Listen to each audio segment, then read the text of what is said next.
What's going on, everybody? Hail Jabronis. So, welcome to Dark Horse Discourse number 11. So, I've been kind of on a hiatus the last couple weeks since closing out the campaign, which that was an awesome night. Thank you for everyone that supported me, not just in the closeout, but just in general over that entire campaign. Can't believe ended up closing out over $15,000. So, that was just awesome. Awesome. So, that is gonna really help pump out some pages here in the near future and get a sign up page going. So thank you everybody for that. So let's see who's in the chat. We have Dante Erics. Welcome. How's it going? And the timescales. Thank you. Thank you for being here. As always, Flatey, welcome. We have Jimmy the Lumberjack. Yep, that's Smug Life. And we got Katie Did. Speaking of the closeout, thank you for holding that and being such a supportive just person and helping with that. That was fantastic. And thank you for sharing the screen or the stream. And yeah, got a new space. The reason why I haven't been active on here or on Twitter really is I moved again in a different direction across the country. So have a new den and a little bit of a new setup and decorations. So I'm quite happy with it. So I'm nearly done.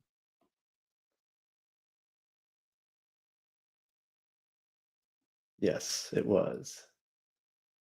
Surprisingly, was not hungover from it. So that was even better because the next day I literally packed up. I think I had oh, like 15 backers, worth of stuff to fulfill. So it was like 20 packages, and so I knocked that all out in a couple hours. Got them off to the post office and UPS like the night before we got in the car and moved. So everyone should have everything from that closeout, with the exception of maybe Australia. Might take a little while, but yeah. Thank you. We have SF Gaming. Yeah, it was 24-hour drive, so not as bad as the move 9 months ago, which was 32 hours. So West Coast to Midwest, now Midwest all the way to the deep South. So, but wasn't too bad. We were able to break it up in a couple days, so went pretty smooth. We have Mikey Goats. How's it going? All right. So I don't need to promote my campaign, which is a nice kind of relief. But there are some topics I'd like to cover, and they're really re-emerging topics because let's be honest, a lot of the shit we see on Twitter, right, is just recycled narratives by different people or being pitched in a different manner. The first one I want to talk about was pricing. Right, this is something I've talked about quite a bit. I had that extensive video where I went through an Excel spreadsheet and did kind of a cost breakdown showing kind of break even scenarios and all of that. And every once in a while, you have folks saying, "Oh yeah, indie comics, right? They're overpriced, and we should be able to hit a certain price point." And it always makes me chuckle because it's usually the same creators that are talking about it. And so yeah, let's jump into a Twitter thread here. So give me a second. All right. So, not throwing any shade Donald's way by any means. Definitely like him as a creator. But he would brought up, one of the topics is, of course, why American comics aren't as affordable or cheap as manga. And obviously, with him and the others in this thread, and Rennie being the person that was quote tweeted, being in the indie space, right? It's kind of getting passed on to like, oh, why aren't indie comics as cheap as manga? Which in most cases, I would say it's quite obvious, why that is. So here he says, when we start making 200-page books that are less than $12, maybe we'll start catching up to manga. That's not the only reason manga is kicking Western comics asses, but it's a fairly large one, I think. The audience is there, we just don't have their attention. So, first off, which again, I think it's obvious, right? You're talking about larger corporations, publishers, mass printing versus small indies in most cases, right? That are maybe printing anywhere from 100 to 1,000 copies. And in that cost breakdown that I showed folks, and again, you can check it out on my one video on pricing, but just going from 100 to 500 can cut the printing price by 20%. And then if you go, even from 500 to 1,000, right, it can cut it another 30%. There's a substantial, price cut as you do larger runs. Why? Because they're baking that setup cost into the price of your book. So if you're just printing a couple, right, that setup cost is really going to hit you hard on a per comic basis. But when you can spread it over hundreds, if not thousands or tens of thousands, it gets cheaper and cheaper and cheaper. So of course, right, if a publisher is printing 10,000, 50,000 plus, right, you're talking it might cost as low as $1 or $2 to print a 200-page book. So yeah, they can afford to sell it for less than $12 or even $5 in some cases and still make a margin. Um, the other thing is a lot of them are in black and white. That can reduce your fixed costs by almost 30%, right? uh, Depending on how expensive your colorist is, but that takes a big chunk out of the cost. And we shouldn't be obviously expecting indies to just go black and white across the board. I think it's good to offer a black and white version because you should have the black and white, right, line art and inks throughout the process of creating a comic. But when it comes to Western comics, it's quite traditional to do colored comics. So that's a reason why we can't make them that cheap in most cases, right? So those are two factors. Um, the other factor, which to me is the biggest one, is the quality and the price or the commission rate, right? For artists, a lot of these manga artists are working for, well, maybe $100 a page, maybe 150, right? Then you don't have a colorist. Maybe they're doing the letters as well. That's quite cheap, right? For just like, hey, one page, 150 or $200 maybe.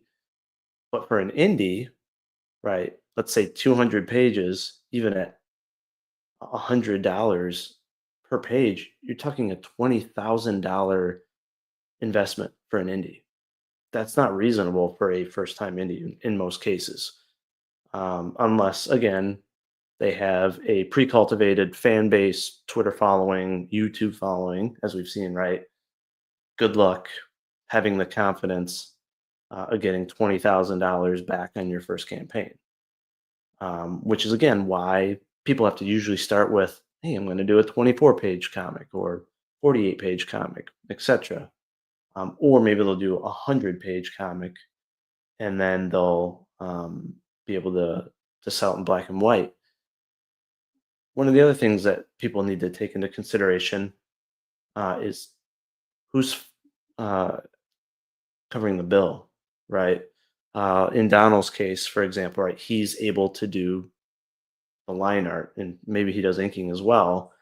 He doesn't have to pay someone, so he can take that risk of right not making that page rate back because it's his time. That's the investment. When you're a writer like myself, you've got to pay the line artist, maybe an inker, or you know, in my previous campaign, someone that does both, and then you have to pay a colorist and a letterer, um, and an editor. Right, all of these things really add up, and $100 a page is most likely going to be an extremely low quality looking book, which is why, yeah, you're not even going to see in most cases a 48-page comic for less than $10 or $12 or $20 even.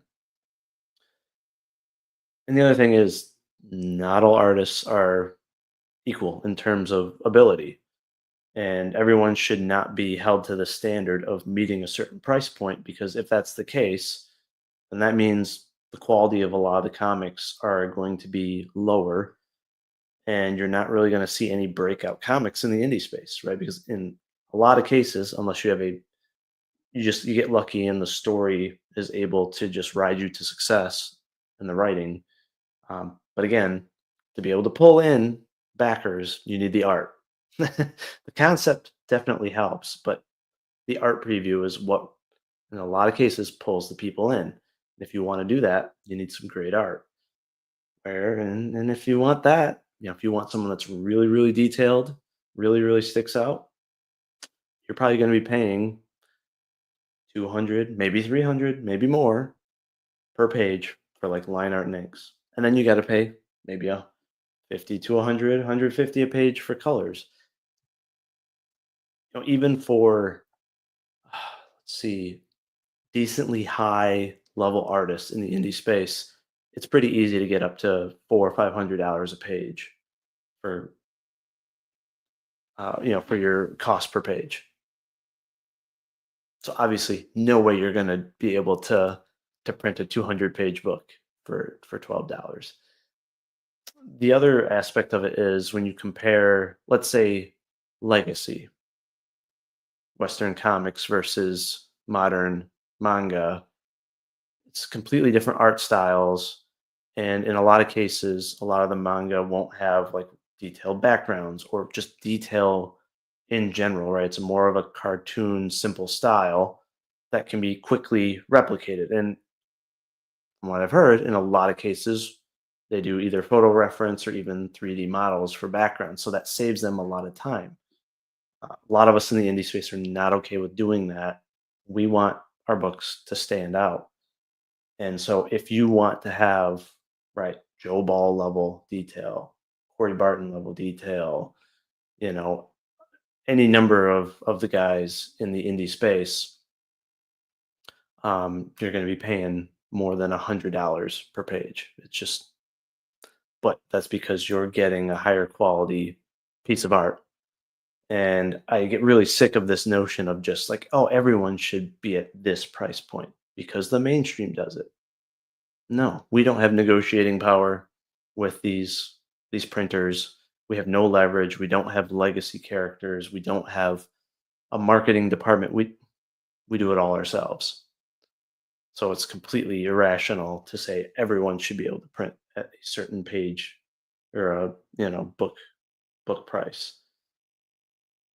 And so, but again, this pops up every so often. It's the same topic, and you even have folks saying, "Oh, if they're not charging you at least $15 or less, they're overpricing their books. They're price gouging you." I've heard so many bullshit narratives. So it's like, okay, well, show me some art from your book compared to another.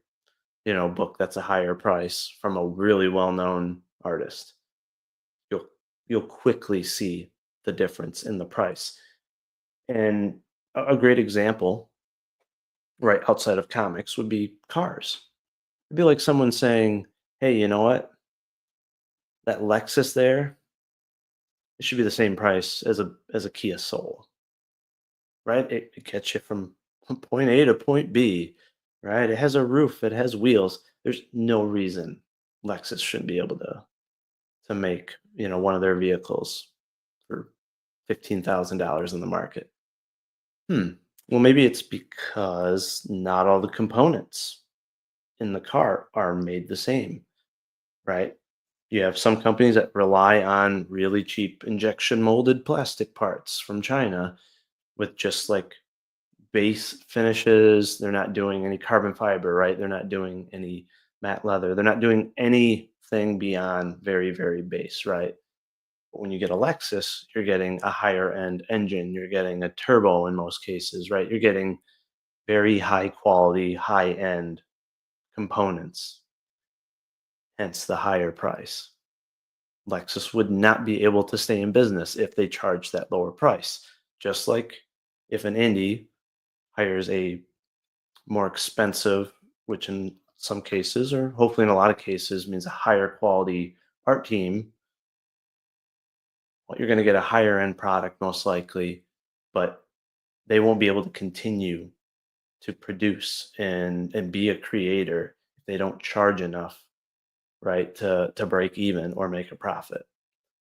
So yeah, that's just that discussion always grinds my gears. And just from talking with other folks in the indie space, like you can tell a lot of folks are doing their best to charge fair prices. I did my best to charge fair prices, be competitive, and you know, it's one thing to say, "Hey, I'm going to go as low as I can so I can at least break even." I just want everyone to get my book. Nothing wrong with that. That's respectable. The problem lies when it's like, "Hey, everybody else is overcharging you. They should be charging you the price I'm charging. That's why you should buy from me." That's when the nonsense comes into play, and we've seen that from time to time. So, all right, let's check in with the chat here. All right, so we have a question from Jimmy. The printing is digital or on a litho press? That I couldn't really tell you. I haven't really done a lot of research into the specific presses or machines that like manga uses versus Western comics. But yeah, even like the paper quality, right? And a lot of things are drastically different in those mangas because it's meant to be. And I think even it's a cultural thing too, right? A lot of these manga are not meant to be collected.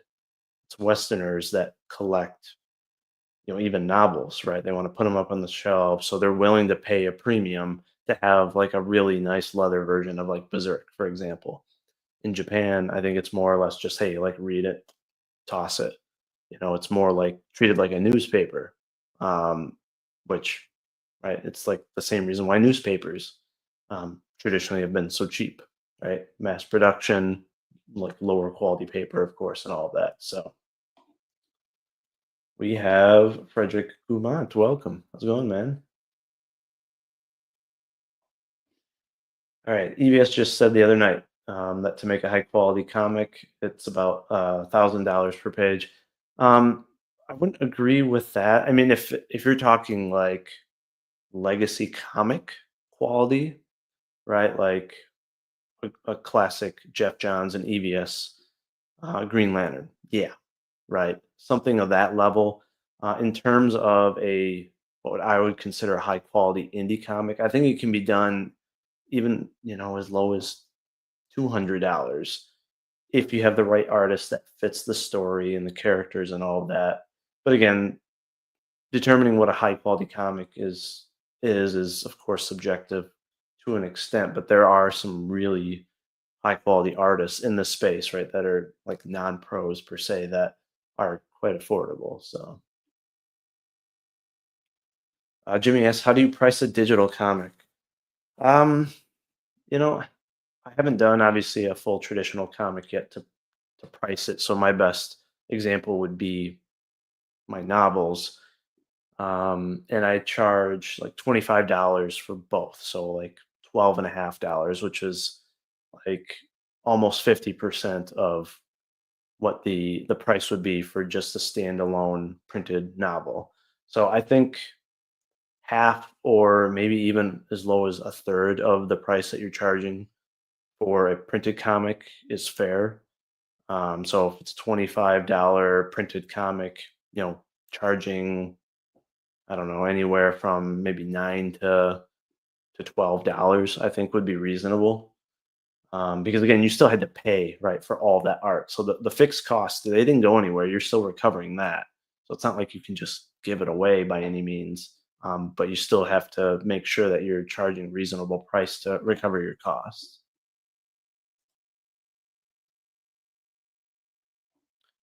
Yeah, I always forget. Yeah, definitely. If you don't mind, hit that like. Definitely helps. We have Patrick Quinlan. Welcome. How's it going, man?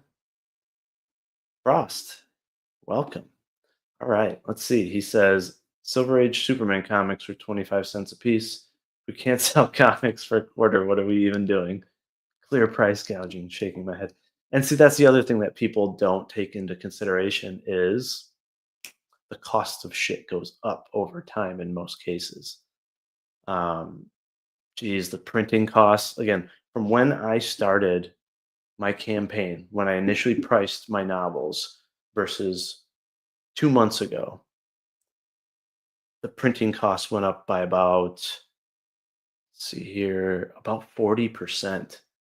Like, and that was part of the reason why, there was the move, to where I was like, hey, I don't know if I'm going to even have space to like take overstock with me or potential, stock with me on my move. So I'm like, hey, let's just sell everything I got and close it out. But the other reason was like it was getting to the point where there was not going to be much left on the table at all if I did a new print run.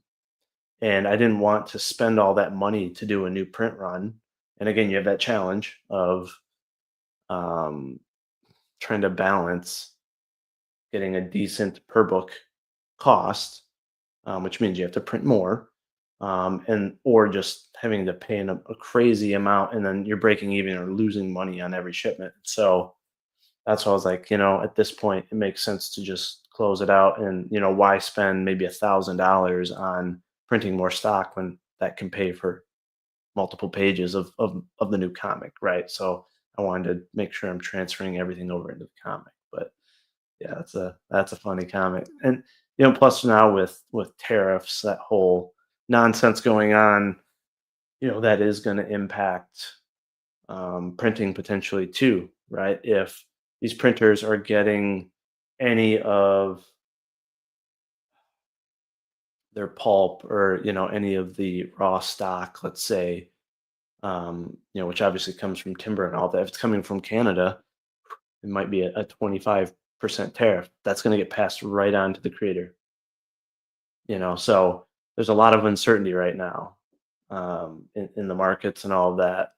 And so if people are, again, I've said this throughout, if indie creators can hold their prices year over year, even if that's $25, and the next year it's 25, and 3 years later it's 25, that is doing the reader a favor, in my opinion. And that's fantastic. You're giving them fair pricing, you're not passing it on to them. And I think that's really respectable. And I'm seeing almost everyone doing that. I don't see anybody increasing their price over time. So if anything, a lot of people are just increasing page count. And again, that's an obvious factor too, is page count, which goes into the price of the book.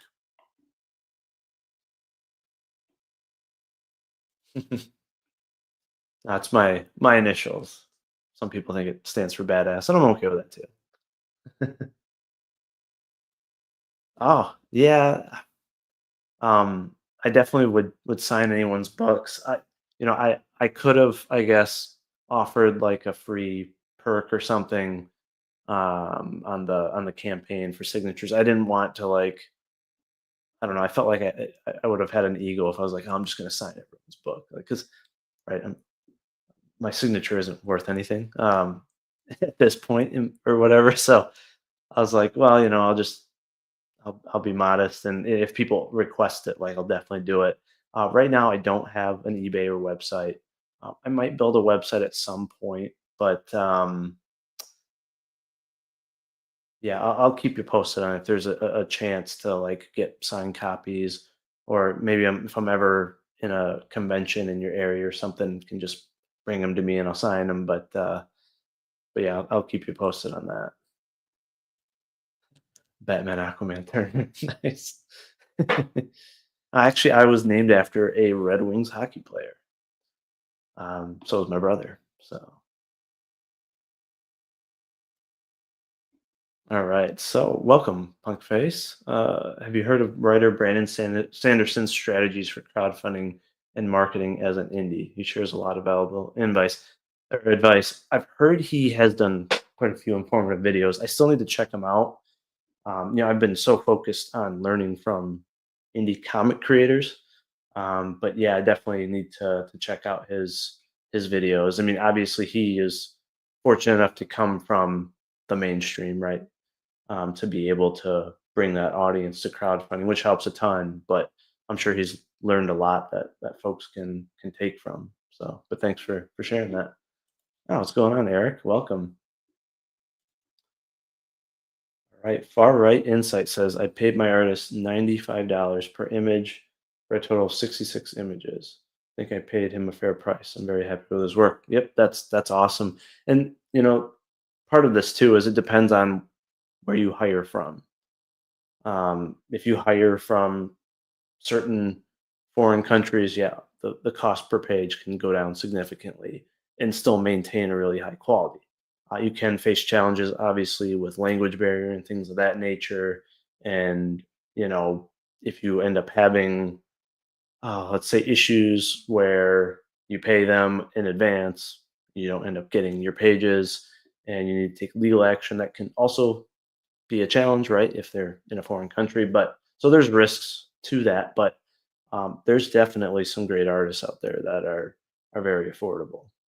And when you're doing your first comic or as you're progressing, I mean, you got to work within your own reasonable budget. So no one should be expected to stay at a certain, again, sales price, but no one should also be expected like, oh, you have to pay, a certain amount for a page rate. You got to figure out what's best for you.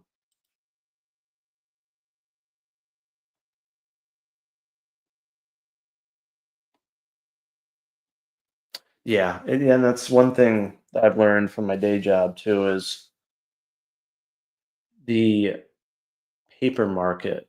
So like the manufacturers, they've almost created a small little monopoly where there's a lot of big corporations just eating up all the little ones, and then there's only a couple left, and they all just kind of go in sync and keep the prices, oops, high, right? And then they'll kind of increase them in sync to where the market has absolutely no choice but to purchase from them.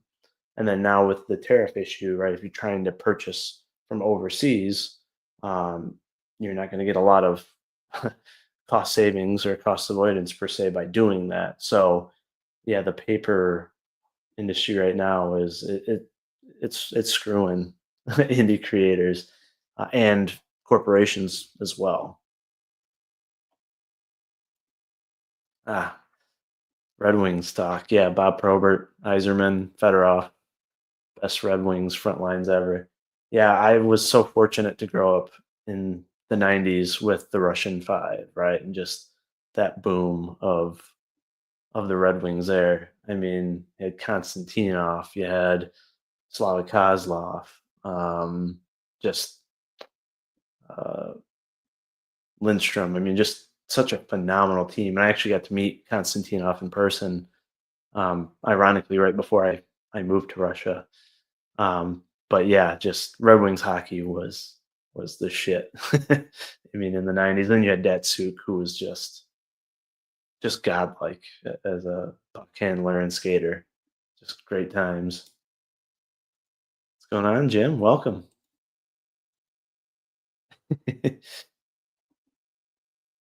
That's true. Yep. Make sure that you can tell an enticing story um, before you invest in really, really high page rates because you do not want to fall on your face. What's going on, Duke of Arts? Welcome.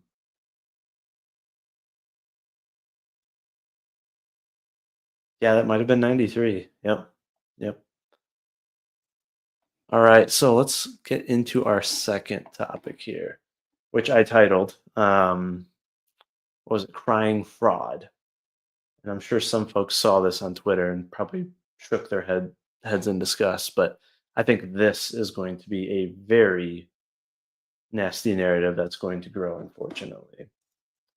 Comic books, welcome. All right, let me change my screen here.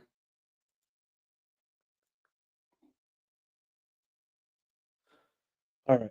So, some folks might recognize this gentleman. So, Edwin Boyett went on well, a long Twitter rant, which is no surprise to folks that are familiar with him.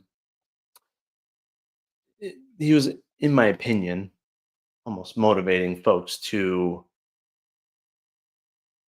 claim that fraud is happening if people are late on their books, if they're not hitting all of these bullet points for for the campaign like team obligations on Indiegogo, for example.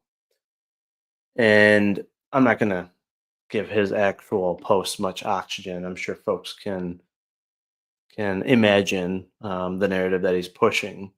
But this tweet here, or this reply, kind of sums it up. And this is the gentleman that had a fit over and over about the fact that I called my mini comic a mini comic. Um, so he said, the only real way to avoid paying refunds is to fulfill before people want refunds. I think we should all consider contacting our financial institutions about fraud perpetrated by certain creators. Mhm. I'd like to know if the money they collected for the books that are months and years late is collecting interest. Does holding on to it make a substantial amount of renewable cash flow? Anyone that knows anything about interest and bank accounts knows that unless you're holding like several $1,000,000, you ain't making shit on interest at the bank. The banks are the ones that are making money on the people, not the other way around. So I of course saw that. I'm like, okay, that's cancel maggot behavior right there. Like that's completely absurd. Especially like it's one thing. I mean, I don't think again, I don't think being years late, again, I'm gonna put late in quotation marks there, equates to fraud by any means, especially since there are creators that are making a living doing this. Right. This is the crowdfunding is essentially their salary. That's how they're surviving in order to create these books and maintain being a comic book creator for a living. But he said even months. That's like a huge chunk of crowdfunding campaigns that are a month or a couple months late. And what's hilarious is some of the folks that he supports and cheers on are or have been months late on their campaigns. So it's like you're not just taking a shot or pushing a narrative about a few certain creators. Clearly, we know who he's talking about. We know this is directed at CG. We'll see that as I go into my quote tweet. But you're, again, it's playing out so perfectly for some individuals, this anti crowdfunding narrative, right? You can just see this disease growing. Of first, it's, oh, you know, these crowdfunding creators, they don't know anything about business. 99% of them don't know anything about business, right? There's this risk that you'll never get a book. There's this risk that they won't stay in business and blah blah blah, right? Now they're pushing it so far of trying to encourage people to claim that it's fraud and even getting like lawyers involved. That's just first off, that's horrible advice in my opinion because A, lawyers ain't cheap and you're gonna dig yourself a large hole, right? Okay, let's say you paid what somewhere between maybe 25 to on average maybe $100 on a campaign. You're gonna spend uh, thousands of dollars in lawyer fees to get back that 25 to $100, right? Or you're going to potentially damage Indiegogo if a bunch of people are claiming fraud with their bank, right? It could cause, heartache and financial loss for Indiegogo, which could then get passed on to limiting creators and discouraging, making it even tougher for creators to use crowdfunding. These people don't give a shit about crowdfunding. Like if you have an issue with a couple creators, and the funny thing is, and I asked him this. Let's go to my quote tweet here. I asked him, I'm like, yeah, are these books that are late that you're complaining about? Did you back any of them? Because you know what? If you didn't, um, why do you care? Simply don't support those creators. That's it. Make your complaint, move on.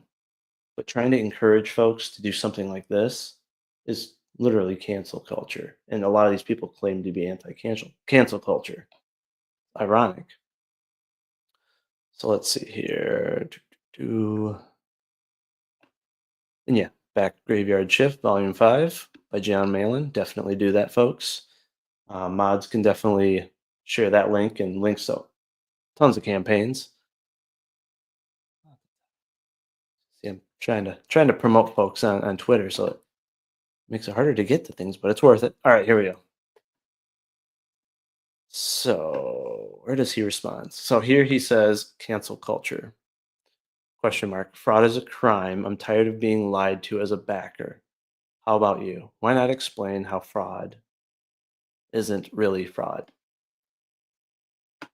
I'm not tired of anything. I haven't been lied to by any of the campaigns that I've backed so far. They're all providing updates quite regularly, and I watch their excuse me. I watch their streams. I know that they're working on it. And I also understand that shit happens, whether it's in your personal life or, in pertinence to your artists or the creative process that can delay projects. So for me, when I back a campaign, I go into it knowing like, hey, there's a chance I might not see it for months or a year or a couple of years, but I want that book and I want to support that creator. If that creator never fulfills, it's as simple as, okay, I stop promoting them and I stop backing them. That's it. But everyone that I've backed has a history of fulfilling. So unless they change course, I don't have anything to worry about. Um, in reality, there's a higher chance that the post office or the shipping company is going to mess up the shipment and you won't get your book because of that than the actual creator not sending you your book. I've had a couple instances where I didn't get like the initial order of the book because, right, post office, whoever shipped it to the wrong address or something, right, or a change of address didn't go through properly. I'm not going to blame the creator. Um, I actually just end up backing the campaign again because again, I want to support these guys and I want the books. So I responded and said, it's not fraud if they have the ability to fulfill at some point and end up doing so. So again, unless it's what, maybe 6 or so years and they've never given you any feedback, there's no updates, complete ghost. Yeah, maybe you have a little bit of claim there, but if they're giving updates and you know that they're working on it, then in my opinion, there's no fraud or anything like that. And again, it is very rare that a book never gets fulfilled. It is few and far between. And he says, bullshit at some point doesn't cover self-declared deadlines. And again, they're I don't even call it a deadline. They are estimated shipping dates. This is crowdfunding, sir. This is not Amazon. Like I actually said that. Like literally, this is crowdfunding, not Amazon. This is not the same type of transaction at all. Stop accepting shitty customer treatment as service. If a book is 30 days past its declared due date, it can never be fulfilled in accordance to the terms of delivery after it's late. The creator is negligent and fraudulent in the proper contents. And take a chill pill. Like, geez. And a lot of creators, they're 30 days late. That's normal. It is what it is. Why? Because sometimes printers mess up. I think I was 2 or 3 weeks, beyond what I was, estimating because the first two print runs didn't go well. Lamination process didn't work. So I had to change it. So you're gonna, say that I was fraudulent because of that? Like, no, I communicated to my backers, the people that he is pointing his piss rant at. They provide updates. Why? Because I've backed their campaigns. I know that they do.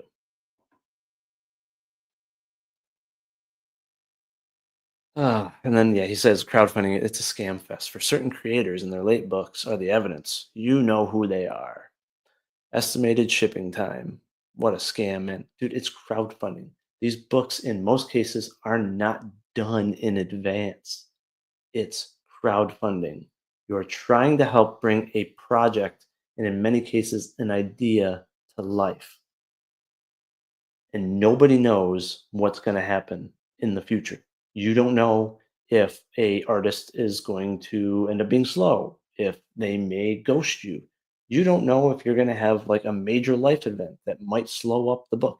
You don't know why. You're not a major corporation with a ton of employees and a ton of money at your disposal. It's a lot easier if you have a lot of money on hand and a bunch of employees that can do things for you. We are indies. Like, you should know this. And most backers, traditional backers, they know this. But some of these new people, customers, in the indie space, they don't get it.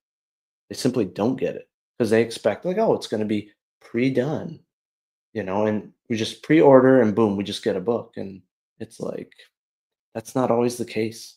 Why? Because most people don't have the disposable income to create a comic. That's why crowdfunding exists.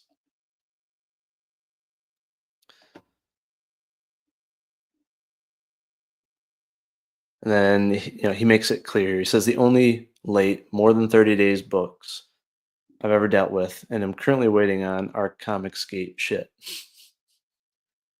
which all of the books look better than his. And again, I won't pull up his art. I'm gonna be somewhat polite, but yeah. Except for a book by Dillard. Is he CG question mark? Pretty sure.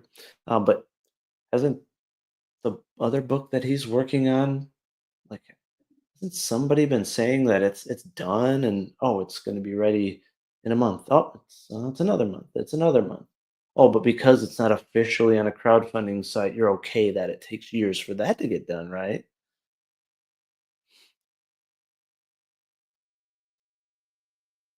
Let's see. Yeah. And he says, of course, I've gotten fake comics from bullshit CG grifters too. Fake comics?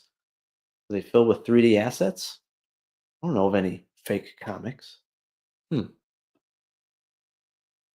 And so yeah, basically just said clearly you have a hate boner for CG and are simply complaining, but you're not directly impacted by said late books because again, he just said right there, he didn't confirm that he has any.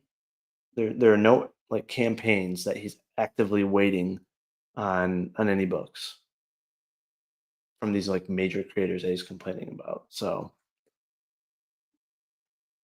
and then yeah, of course he brings up that that's stupid like, oh, it's Some people have died while waiting for books.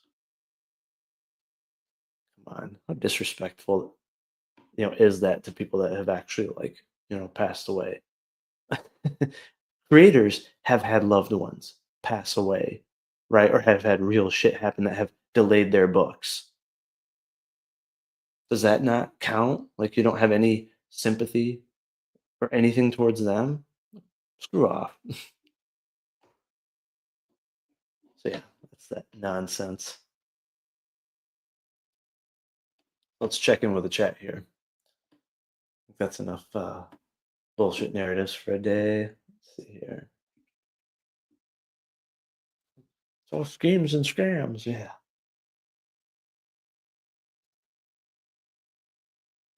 Yep, exactly. They have like this mindset that crowdfunding is pre-ordering. Sometimes it essentially is. Mine was basically a pre-order in a sense. But even if I was always in a position to do pre-ordering, I'd still put it on a crowdfunding website. Why? Because I want crowdfunding to thrive. I want these platforms to exist to help myself and help all these other creators. And I have no issue with people creating their own website, and there's good reasons to do that. But I personally just like the convenience of these platforms, and I want them to continue to exist so that the me from 2 years ago has the option to do a crowdfunding campaign to bring my first project to life, which can then grow and allow me to then make a bigger project like I am now. We've seen that where folks have been able to see that growth and advance in comics or other spaces because crowdfunding exists. We've seen people make it into the mainstream. We've seen people make commercial products, right? Products that were just ideas that turned into big successes on the market because crowdfunding exists. It's not pre-ordering. If you're ordering, some sort of tech item, let's say on Indiegogo or Kickstarter, you're going to pay a premium for it, right? Because they have to charge a premium to be able to even create these items, especially stuff like toys. You're talking tens of thousands of dollars in investment. So yeah, you not only need a lot of backers, you've got to charge a higher price than what's typically on the market. And yeah, it's going to take a while for that product to come to life because there's a long process in making comics. There's a long process in making toys or a tech item. Again, most of us are not fortunate enough to have hundreds of thousands of dollars in the bank and a bunch of connections where it's like, oh, here, I'm just going to hire a bunch of people and they're going to do everything for me. That's not indie comics. It's not 99% of it. That's for sure. Yep, it's true. What's going on, Skeleton Corpse? Welcome. So Eric says it says right in Indiegogo's terms of services that any delivery dates are only estimates, and crowdfunds often take longer to produce than the campaign owners anticipate. Exactly. That's been widely known. But again, these agitators are trying to drum up controversy to damage people that have hurt their feelings or they feel like they've been slighted by. And it's going to hurt all indie creators. That's the sad part of it. It's like it's one thing for you to have an issue with a handful of creators. Like whatever, complain, do your rant on YouTube, don't buy their books. Pretty simple. Move on.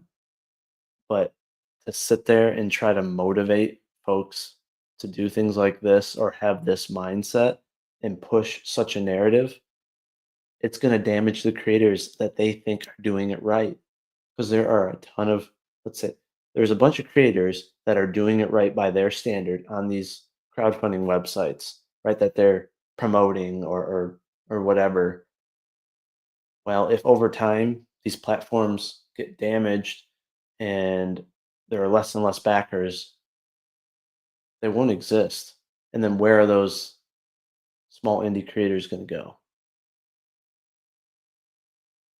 So you're okay with shooting everyone in the foot just so that a few bleed? Come on, grow up. That's nonsense.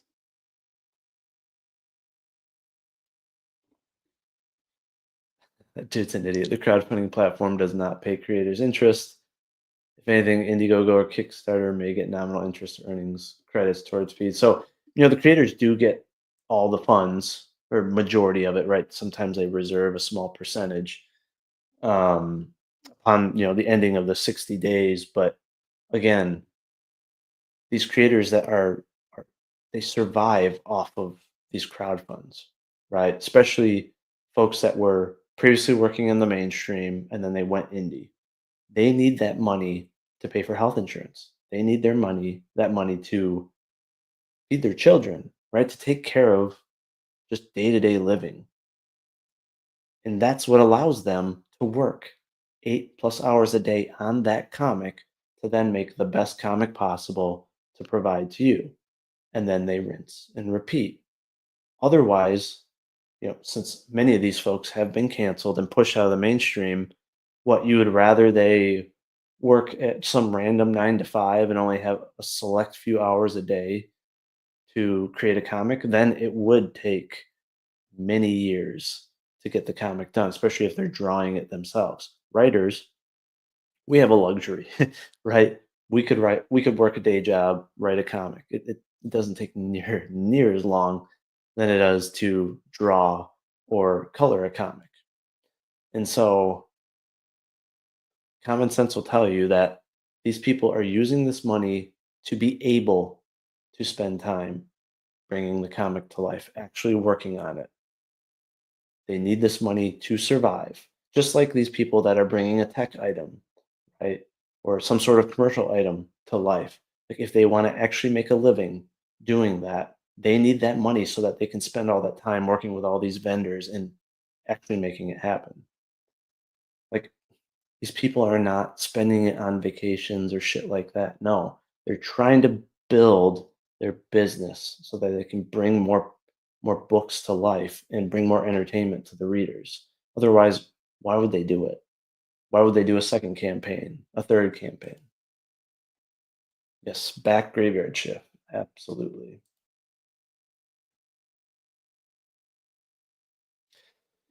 You know what? For me, when it comes to again late books, just communication, right? If you can provide a monthly update or an update every couple weeks, do it. If you can do a live stream and you're pretty confident that most of your backers are watching your live stream, just talk about it. Give them a quick update, let them know you're working on it, show some preview pages.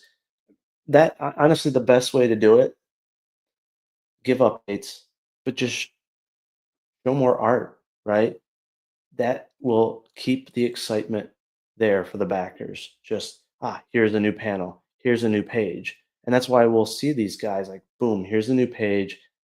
It reminds people, like, oh, yeah, I'm so excited for that book. And it just keeps them engaged. So just make sure that you're showing people your progress and that you're giving updates. And, if there is like a life event or something like that, you can relay it without like giving all the details or whatever, right? But at least let people know, like, hey, there's been some unforeseen circumstances, and so that they understand that it's not as simple as like you're not working on it. I don't know any creator that's not working their ass off on their books. And in a lot of cases, people are getting a lot more than they originally anticipated. So really, they're gonna get interest or extra value by waiting, right? Because some of these creators, they'll do a campaign and they'll say, "Hey, it's going to be 48 pages," and then a year later, they're like, "You know what? In order to tell the story the way that I want, I'm adding another 10 pages or 20 pages." But you're paying the same price, but you're getting more for it. Sometimes they add toys, they add things to it. So again, every campaign is unique. It's not the same across the board. So none of these creators and crowdfunders should not be painted with a broad brush ever. But again, just communication, show some progress, keep the potential readers, the backers engaged. That's really it. All right. Lady said, I got to CG late, so I lucked out on some of these really late books. as I still had a chance to back them. Not saying it's a good trend, but it can help get more backers having it open for so long. And that's true too. There are some books that I was able to back because they were still open, in demand and in demand. And now Kickstarter has that option is wonderful because you don't miss out in so many cases. But again, a lot of these creators too, if they were new to crowdfunding at some point, they don't always know how long it's going to take to draw or bring a book to life, right? And everybody's eager, everybody wants to get it out as quick as possible, and sometimes people, you know, they get ahead of themselves. So it's you also have to give some sympathy to the fact that there's a learning curve, right? People are going to get more experience campaign after campaign, and I think they're going to adjust accordingly. And there's creators that say, "Hey, I learned from that. Like I should have expected this. I need to put more of a cushion." And then over time, I think you're going to see less of these extended, time periods on create on campaigns naturally. But we've also seen people, um, you know, it's, I guess, a topic of discussion, lately that they've had severe health issues. Right, the line artist has a severe health issue that's preventing them from drawing. I mean, they don't want to hand it over to another artist when they've already gotten, X amount of pages done. Like that's life changing. I mean, that's a horrible position for a creator to be in. And so, yeah, that's very understandable that a book might be a couple years late if the artist literally couldn't draw it, right? Wouldn't matter how much will or desire they have. If they couldn't draw it, or if they had a severe life event happen within their family that took them away from the creative process, like you've got to be a real dirtbag to not give that creator leeway and be sympathetic. So yeah, and there have been quite a few. I've seen several examples in CG of family members getting sick, family members passing away, and all that. And yes, it's caused delays. Like people should absolutely be okay with that. They should not be pushing narratives like we just saw. That's just disgusting. Yep, it's true. And welcome, Blaze. Welcome, Zombie Boy. I don't know if I'm being tricked by StreamYard, but it's saying I have 152 live viewers. That's real. Holy shit, but not sure.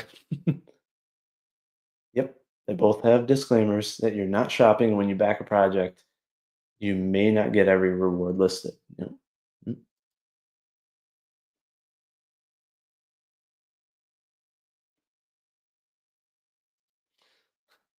that place. They flew too close to the hibbity jibbity. Yep. Yeah, definitely give it a like, folks, and subscribe if there are actually some new folks here in the watching.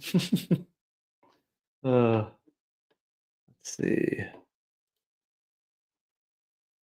So yeah, now that I am post campaign closeout, obviously I've been going quite full tilt on the comic. I just knocked out another page last night, so I'm about 25 pages deep now, of the what's anticipated to be at least 48 pages. So goal is, hopefully by June have a sign up page going. So I'll get back into marketing mode and shilling mode. But yeah, hoping to start sharing some art. Maybe in about a month or two. We'll see how it goes. But things are definitely progressing. Yes, let's back Cyberfrog 3, Red Extermination. We also have Rainbow the Brute to consider out there, as well as Fearsome, that involves David Williams. And we also have, um, Elephant as well. So we've got a wide range of books there that folks can check out at All Caps Comics.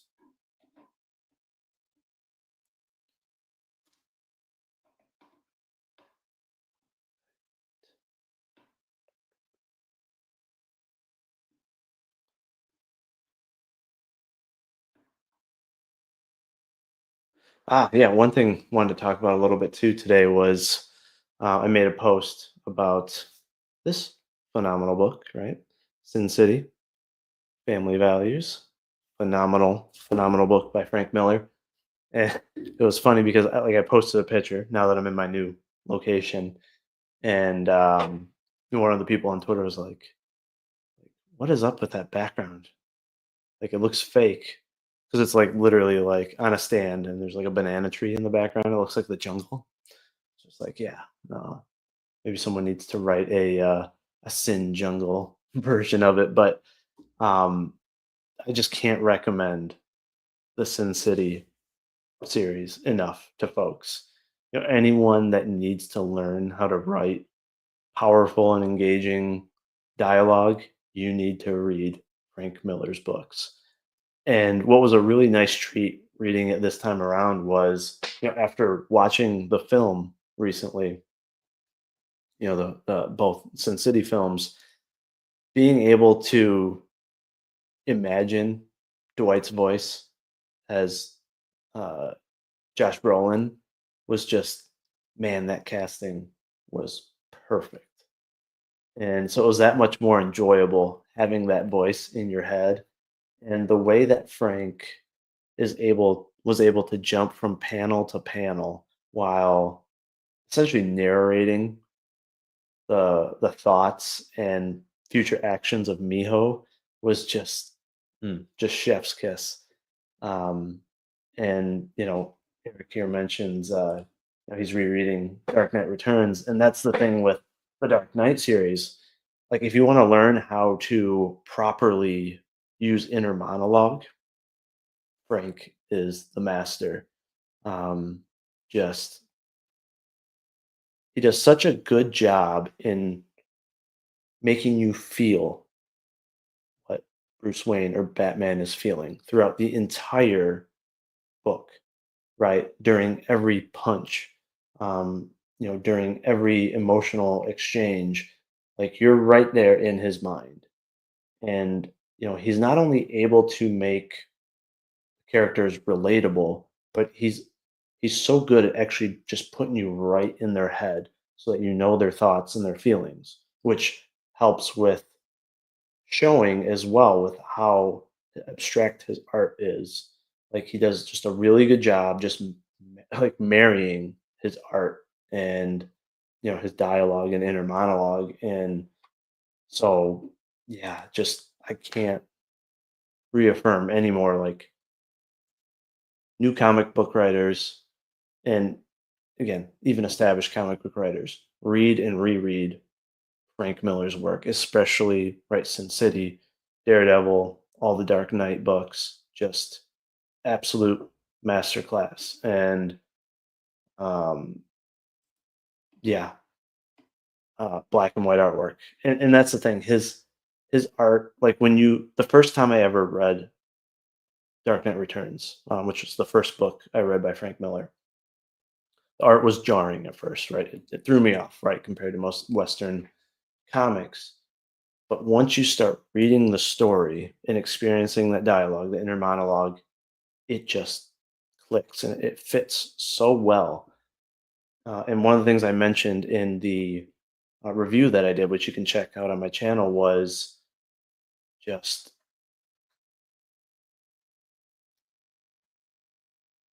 like the media, for example, right? Whenever he showed the media throughout his panels, like they were always just really nasty and just ugly looking. But that's because their intentions were nasty. They were ugly, right? He did such a good job making sure that the intentions and almost the soul of the characters lined up with the actual art. And so that really helped with the flow of the storytelling. So, and again, it makes the story that much more relatable. Because, I mean, come on. And that was written, what, back in, was it the 80s, 90s, or whatever? But that's so much more relatable now when you see all of these, fake bastards on the media, and you're just like, man, yeah, even though they'll have a bunch of boob jobs and facelifts and shit, like they're very ugly people, and it was just so suitable how he did that in the book. And he did the same thing, obviously, with Bruce Wayne and in The Dark Knight, right? Just showing his age and how worn down he was and beaten down he was at times. Like he did just such a good job to where he didn't even have to tell you because it was he showed it so well through the art. And that's one of my main focuses on my comic, with my artist is just that same thing, making sure that the descriptions that I give him are very, very detailed because I want the emotions and the feelings to just be apparent in the art. And that's something that's missing in a lot of comics to where folks are trying to read the story so quick that they're not captured by the art enough to get those details and the actual showing. And that was one of my biggest complaints in my review of Ice on One was the faces. The eyes were closed in almost every panel. There was no anger in the eyes, right? There were no expressions on the faces. And so it relied so heavily on the writer telling you he's pissed off that he's being disrespected. He's angry.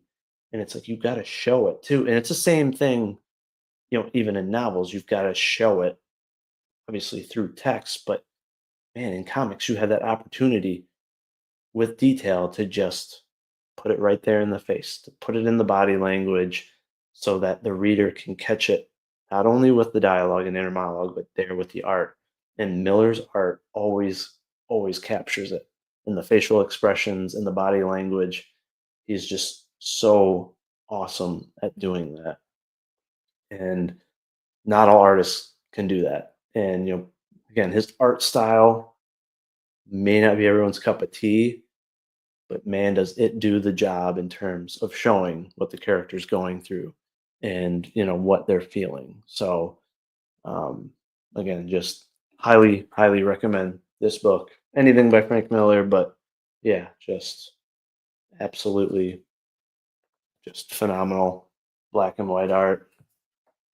And again, it's got a very noir feeling to it, of course. And the films were so unique in that perspective as well. I absolutely loved how they did the coloring and the style there in those films. But yeah, I mean, like Miho here, just absolutely awesome. So yeah,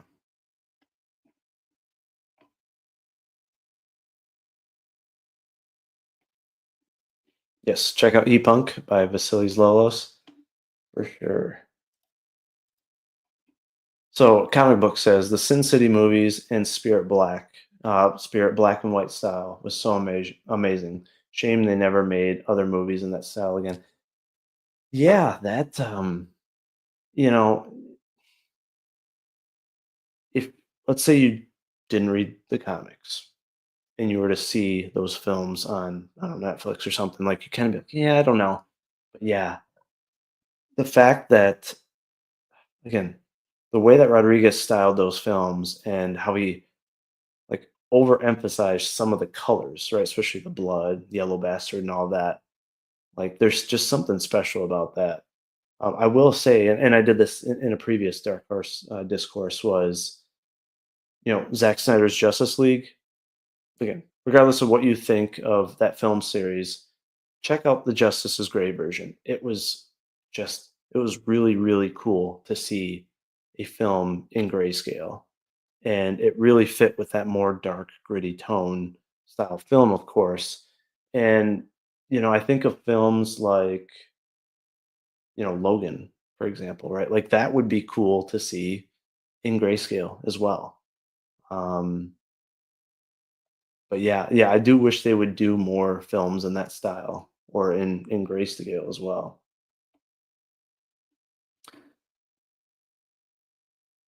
So he said Sin City made money at the box office, but The Spirit was a flop. Unfortunately, that probably killed those future movies.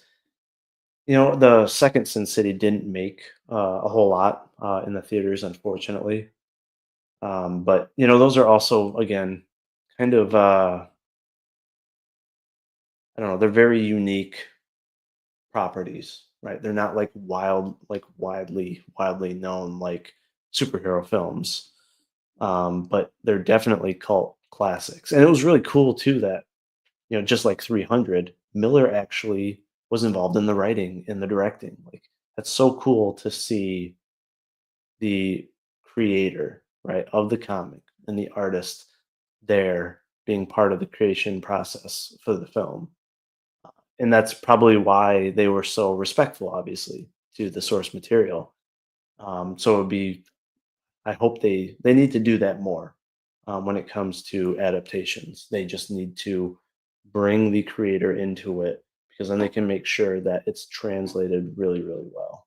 Now, it's not always possible, right, with properties that are been around for 5+ decades, but for more recent books and stuff, it's definitely feasible.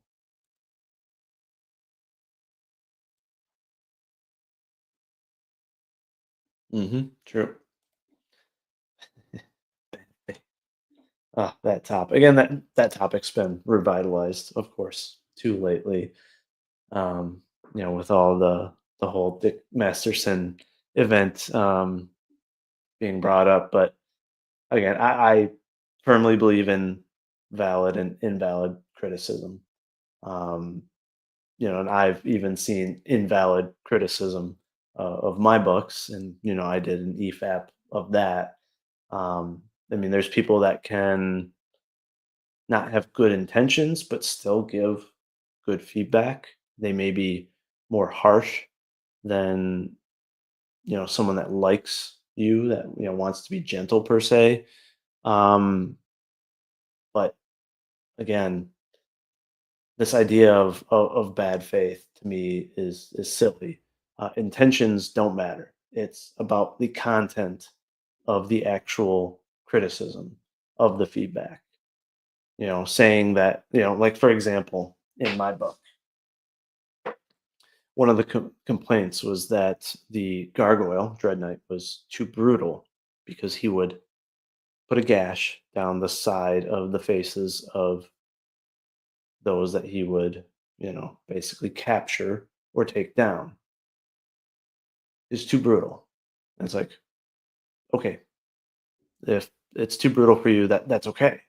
Appreciate the feedback, but like to me, that's invalid because I'm not going to change my character just because it's too brutal for someone. It was meant to be brutal, but it's not to be brutal for brutal's sake. There's a reason behind it. The reason was to leave a mark, a reminder, right? So that every time that criminal would look in the mirror, they would, right, remember the gargoyle's face. They would remember that fear and maybe, just maybe, or highly likely, think twice before doing such horrid acts again, or simply just not do it again because they don't want to go through that experience again. One of the other criticisms was that they didn't like that the morals of the priest didn't line up with like a real life Catholic priest because the priest in my book was okay with the actions of Dread Knight. He was okay with the gash, the scarring, the leaving of the mark. And so it's like, well, how is that possible? How could you have a priest that's okay with that? And it's like, you shitting me? This is fiction. Um, this is not real life, first off. Second, the creator is able to establish what they believe is moral or immoral in their universe, but also because right, there's a greater arc to the story. There's reasoning behind those actions, and it's tied to something bigger, and it's to save innocent human beings. It's no different than right what some soldiers have to do in battle to protect innocence, right? It's not always pretty. And so yeah, that to me is it's invalid criticism. Like, thanks, but it's it's not going to help me become a better writer because I never intended on having a priest that is like in real life. I wanted a priest that's relatable and what I like would love to have as a priest in real life, in a church. And I also put in little tidbits of things I would like to change about the church and about priesthood and all of that. Because again, it's fiction. Writing is about expressing yourself, your beliefs, your morals, your dreams, all that stuff. It's what writing is all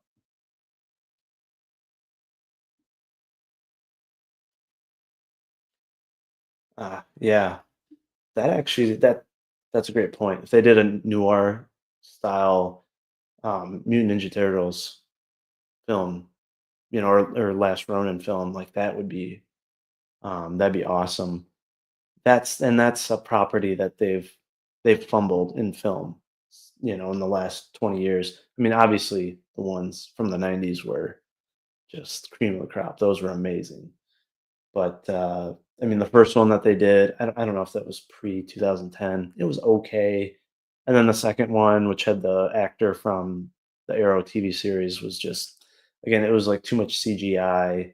But now, well, I say now, with the right director and the right budget, they could make a phenomenal TMNT uh, film.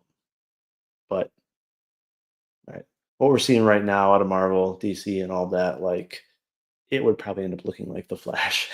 It would probably look really cheesy again, but the potential's there. The technology's definitely there. Um, I know people will hate me for saying this, but if you had a someone like Zack Snyder heading it in terms of making sure the CGI was phenomenal, the costume designs were perfect. If you got that aspect down, you just need a phenomenal writer, and that's not that hard to find, really. But yeah, that is definitely a property that needs to be respected in films again. They could do it with the Phantom too, right? Do a new Phantom film in that same style as well. There's a lot of, I mean, Rocketeer, and I hate to say like remaking films because they did such a good job, like on the Rocketeer, for example. But um, there's a lot of properties that they could really pull in again crowds from upwards to 70, folks that really love those properties. And that's one of the things I forgot to mention on the manga discussion, right? Was the other reason why, or manga, whatever, it is so popular right now is because of teenagers. Yes, there are adults, like people my age and older, reading it, but a lot of the readers are reading it because of anime, right? People my age, we did grow up with, like Pokemon. I loved Pokemon. Never got into Dragon Ball Z and a lot of the other anime because it wasn't even available to me because I never had cable as a kid. So that was kind of the shifting point, in my opinion. You started to get more people as they grew up into anime, which then got them interested in manga. Why? Because the art style is similar and the storytelling, of course, as well. And as anime got more and more popular, and as kids animation, right, I see like the YouTube cartoons and stuff that like when I'm trying to find something for my kid to watch, like it's so much of it is so much, it's so like Pokemon art style and all of that, that it just makes sense that more and more kids are going to become teenagers, young adults, and end up reading manga because more of what they're being exposed to is that art style versus superhero stuff. But back in the 90s, there were still plenty of awesome superhero cartoons, right? Spider-Man, Batman, Justice League, and all that. So that once kids became teenagers, or before, they would read comics and stay in comics. So I think it's just a shift as a result of TV primarily because TV has become such a big staple in homes, and it's so widely available now in terms of streaming services and all that. When I was a kid, like I said, didn't have cable, couldn't afford it. So it was record Pokemon on VHS every day. But now anybody can get their hands on content, can afford content, and there's a lot more anime and anime styled art or animation than there is superhero or anything that's tied to Western comics. So I think that's the biggest reason behind the shift. Flatty says priests in Catholic schools in the '70s are pretty brutal. They would totally approve. Yeah, I mean, a lot of parents and grandparents from back in the '60s, '70s, they were damn strict, and pretty dang tough and rough. So yeah, then you had the Crusades and all of that, right? There's been plenty of times in history where religious leaders and stuff had to be okay with some brutality in order to protect innocence and things like that, right? I mean, even like the war going on right now in Ukraine, Russia right now, right? You have priests there on the front lines, with the soldiers. Um, right? They're not gonna say, "Oh, I," because whether they support the war or not, they're not gonna say, "Oh, they're gonna avoid it. It's too brutal," right? It goes against religion, but no, they're gonna say, "Hey, I'm gonna protect. I'm gonna pray for these soldiers. I'm gonna be there with them." Um, because they're protecting the motherland or whatnot. So yeah, that whole notion was nonsense of, oh, that priest can't be okay with that level of brutality. Like it'd be one thing if the hero was just going around like killing randoms and innocent people, but my character does not do that at all. He's a true hero, um, and he has a unique no kill rule. So he cannot kill anything with a soul. There are some soulless humans in the universe, so sometimes he can kill, but it's the last resort. So,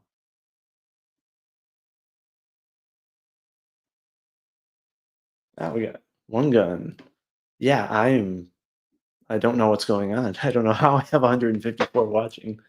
Maybe something's messed up on YouTube because there's not like a lot of new people commenting, but yeah, definitely pump up those likes if you can.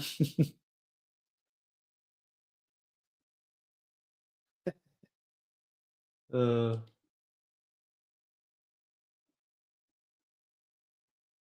mhm.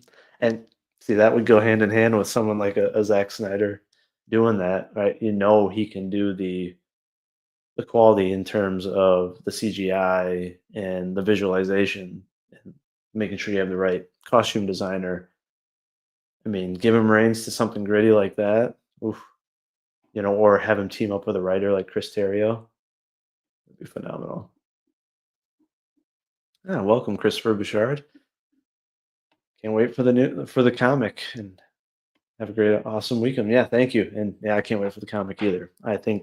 I know people are going to be very, very impressed by the art that you're going to see. And it is, again, my whole goal is to make something that stands out, right? The Vigilantes Creed novels and mini comic were my launch pad, right? Just get some fuel in the project, get some funding to where I can go all out on a comic, right? I didn't want to be so constrained by a budget, like, hey, I have to stay under, $200 per page or whatever. Like I wanted to have that flexibility to it. It's like, hey, I can go higher on page rate.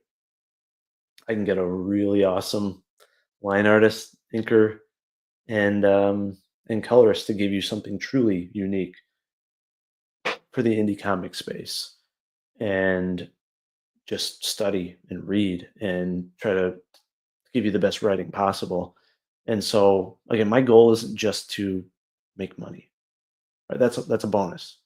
Of course, I want to be competitive, and I want to, I'd love to hit six figures or something like that. Right? That's just that'd be like a personal bonus goal. But for me, like I want to have a comic where people look at the art and they're just like, "Holy crap, that's an indie comic."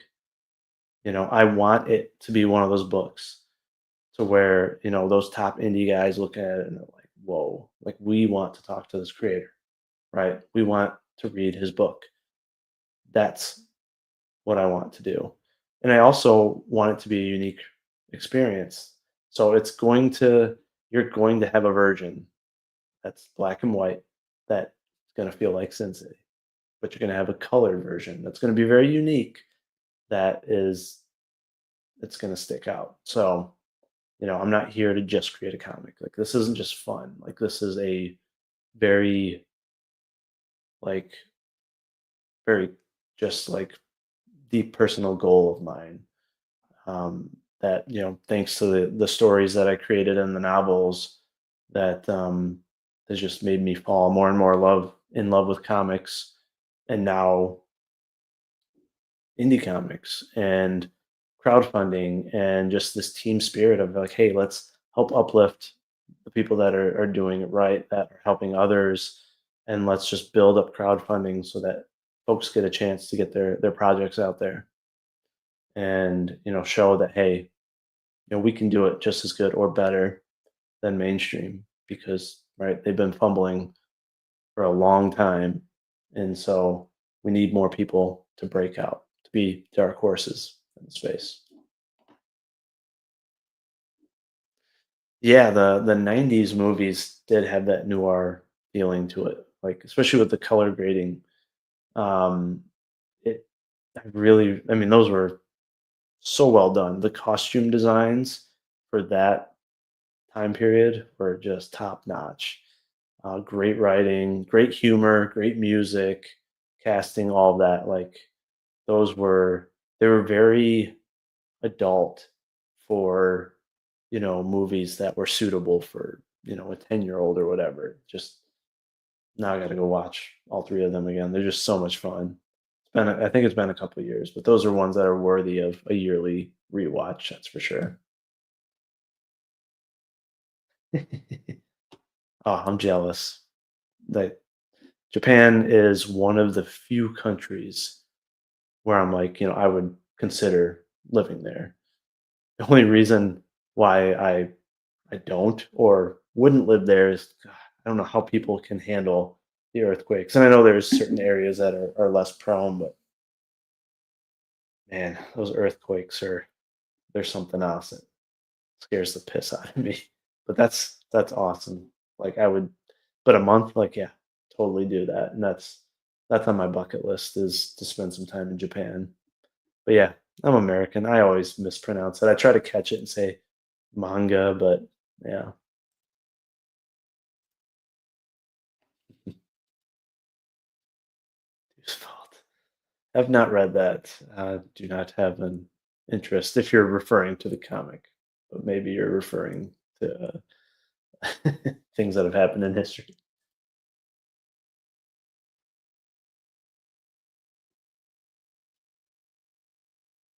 Thank you, sir. Thank you.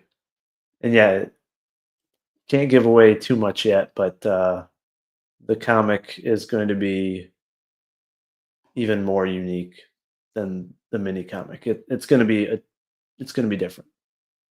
But you guys will love it for the Cthulhu.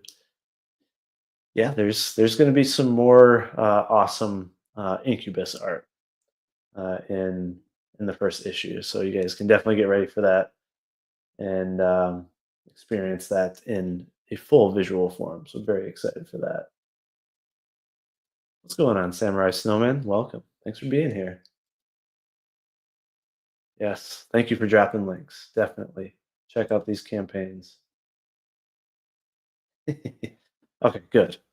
Yeah, we won't be pulling up that comic. Let's see here.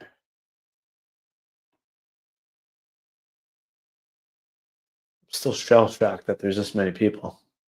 But yeah, any questions from folks? Any videos or any I don't know recent topics, events that folks would like to chat about? I'm surprised that there's no agitators here.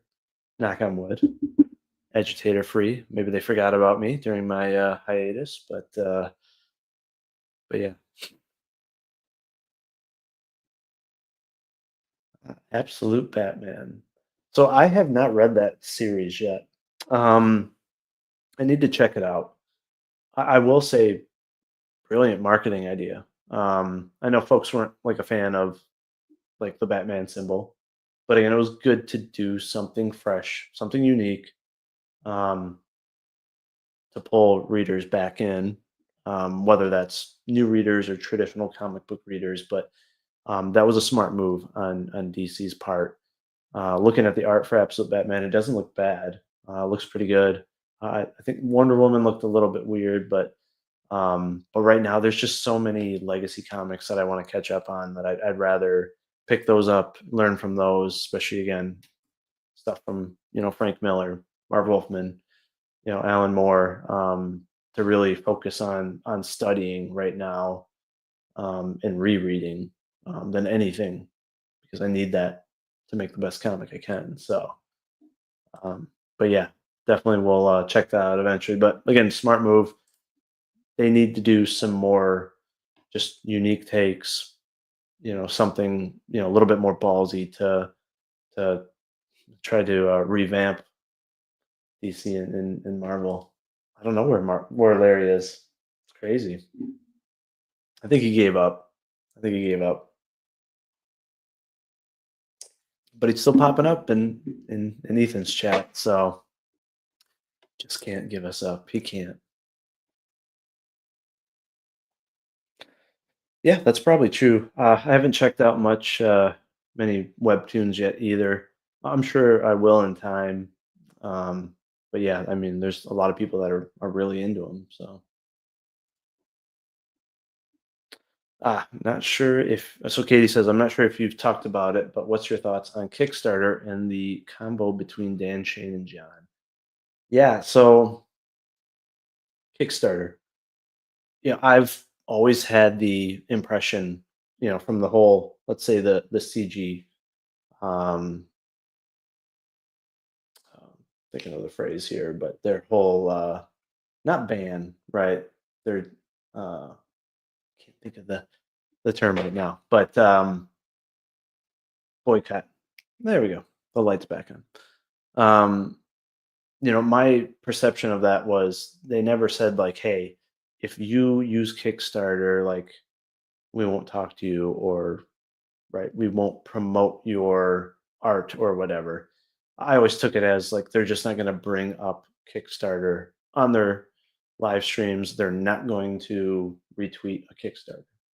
And I understand their take on that, right? Since some of them literally got kicked off of Kickstarter, during a time, right, when they had a big campaign going and they already had success, right? I'm not okay with censorship, cancellation, things of that nature.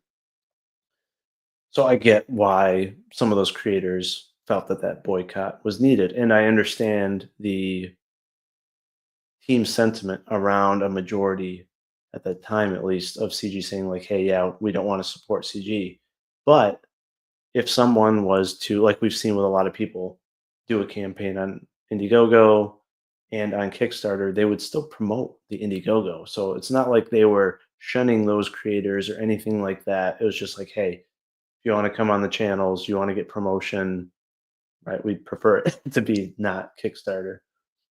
I never took issue with that, right? It's their platforms, they're free to do as they'd like, right? They could decide they don't want to promote any website. So, personally, I don't have an issue with people using Kickstarter.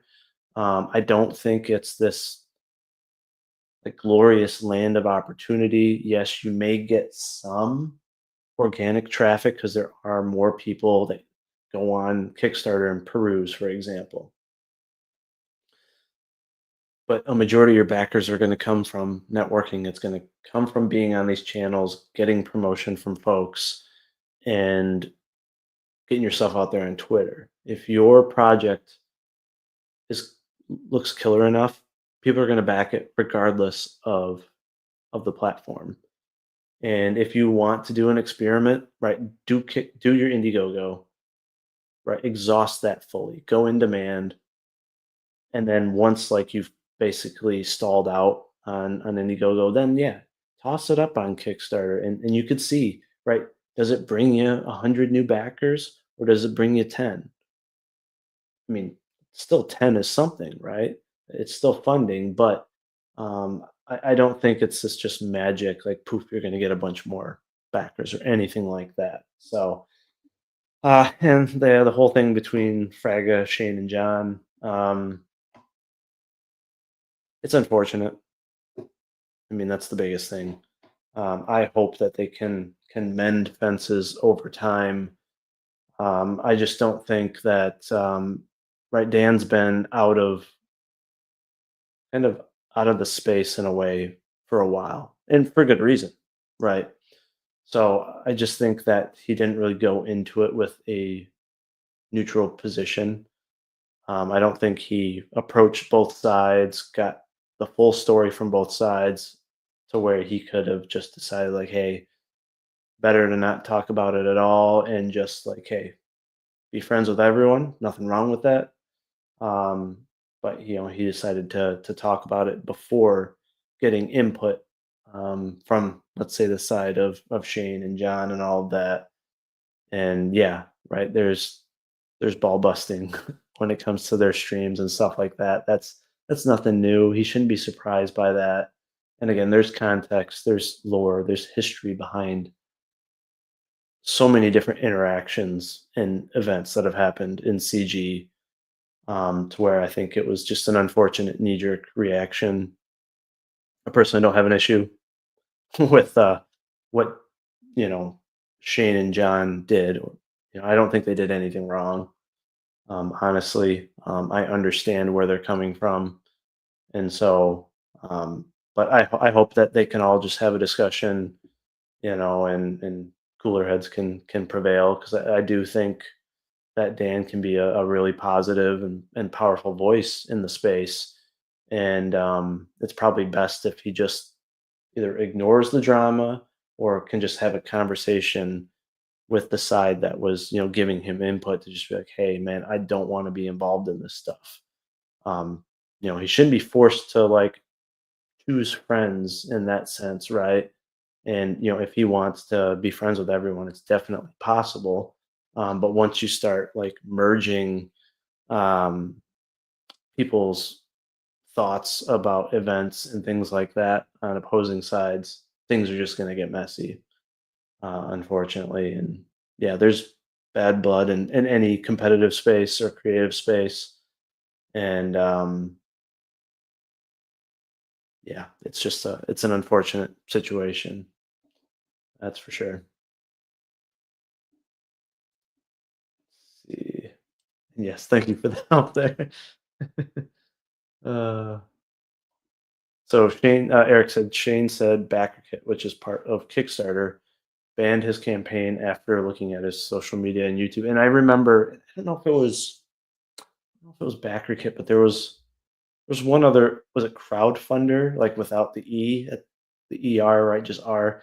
I remember one of those really small sites blatantly saying like, yeah, we're not going to allow campaigns from like CG or people with these beliefs or whatever. So you cannot blame people for saying like, "Hey, I'm going to boycott them, and I'm not going to bring up campaigns on my channel or on my Twitter that are tied to it." Because why would you want to support a company that censors or cancels?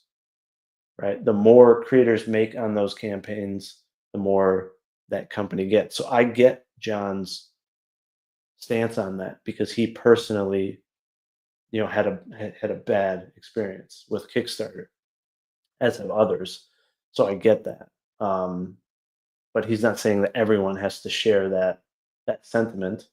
He just has his rule, and I think people should expect that or respect that. So process, to be honest, I hate IGG and Kickstarter both, but I will use whatever the creator is using because I care about supporting them and more than sticking it to an awful website. And as a backer, I completely agree. Absolutely. Um, nobody was telling any backers, right, you can't do X, Y, or Z. It was more of just a personal preference for their actual YouTube platform or Twitter, for example. Because you did say I've been saying this, but I've told someone who had just had a Kickstarter that a second option is better because some in CG do not support Kickstarter. But I had Muujin Lord on my anime show and got him at least. Yeah, and that's the thing. There's even people that will not back on Indiegogo, and that's why I put it on Fund My Comic. I mean, I wanted to support Fund My Comic in general. I think most of the team there are good people. I think what they're doing is good. I like that they're not censoring, and they're not involved in cancel culture. So I think it's good to support Fund My Comic. But I also knew that there are people that don't want to support an Indiegogo. So I'm like, I'm going to give them both options.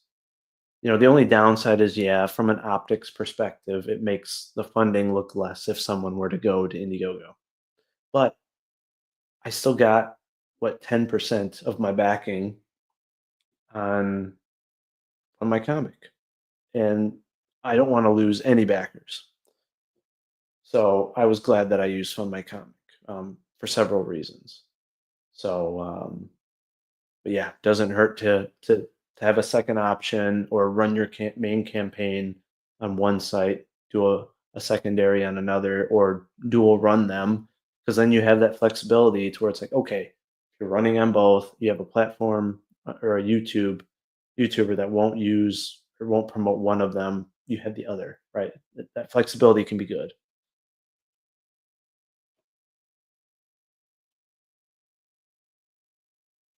Yep, that's true. And there are some creators that because of the books that they're creating, right, they only have one option right now.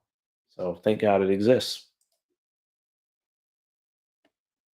Yeah, you can check out Cash Grab too. Orange is the New Fat by Cecil and Donald on Fun My Comics. So go check that out. If you're looking for humor, over the top humor, that's definitely going to be your cup of tea. Metal movies and brewskis. Welcome, man, and thank you to you for having me on your channel. One of many folks that promote folks and have a great YouTube channel. So thank you. The Kickstarter boycott should have never existed. Richard Meyer was never Comicsgate. I don't necessarily agree, but again, you know, if it's, I mean, you could say that you don't agree that backers or whatnot should have followed that boycott. That's one thing, but John was personally, you know,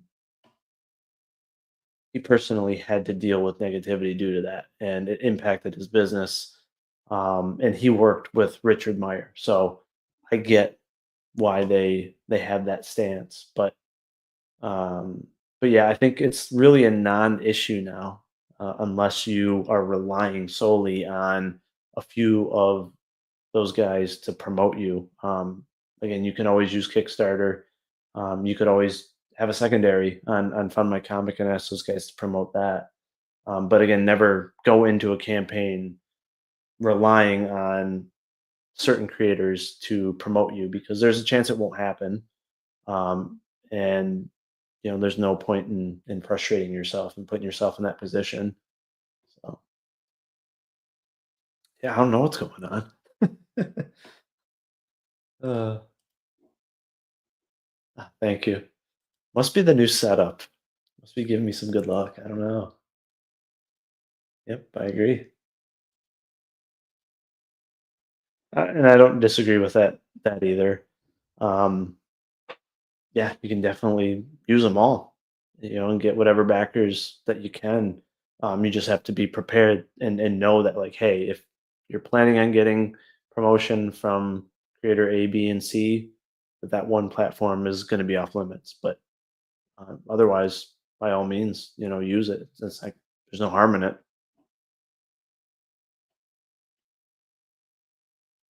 Yep.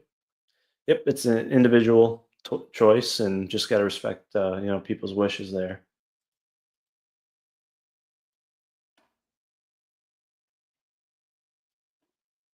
So Katie did says, I tell people I don't mind, excuse me, promoting a Kickstarter because at the end of the day, it's up to the backers and those that watch my streams. They have the power, tell the chat. Yep, absolutely. I agree. Yeah.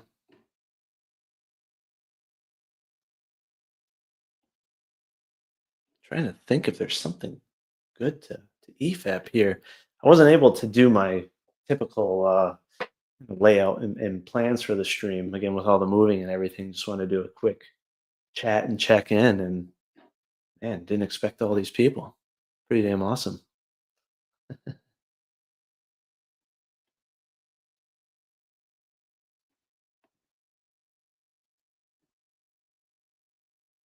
Ah, that's awesome. Yeah, and see, let's just talk promotion, right?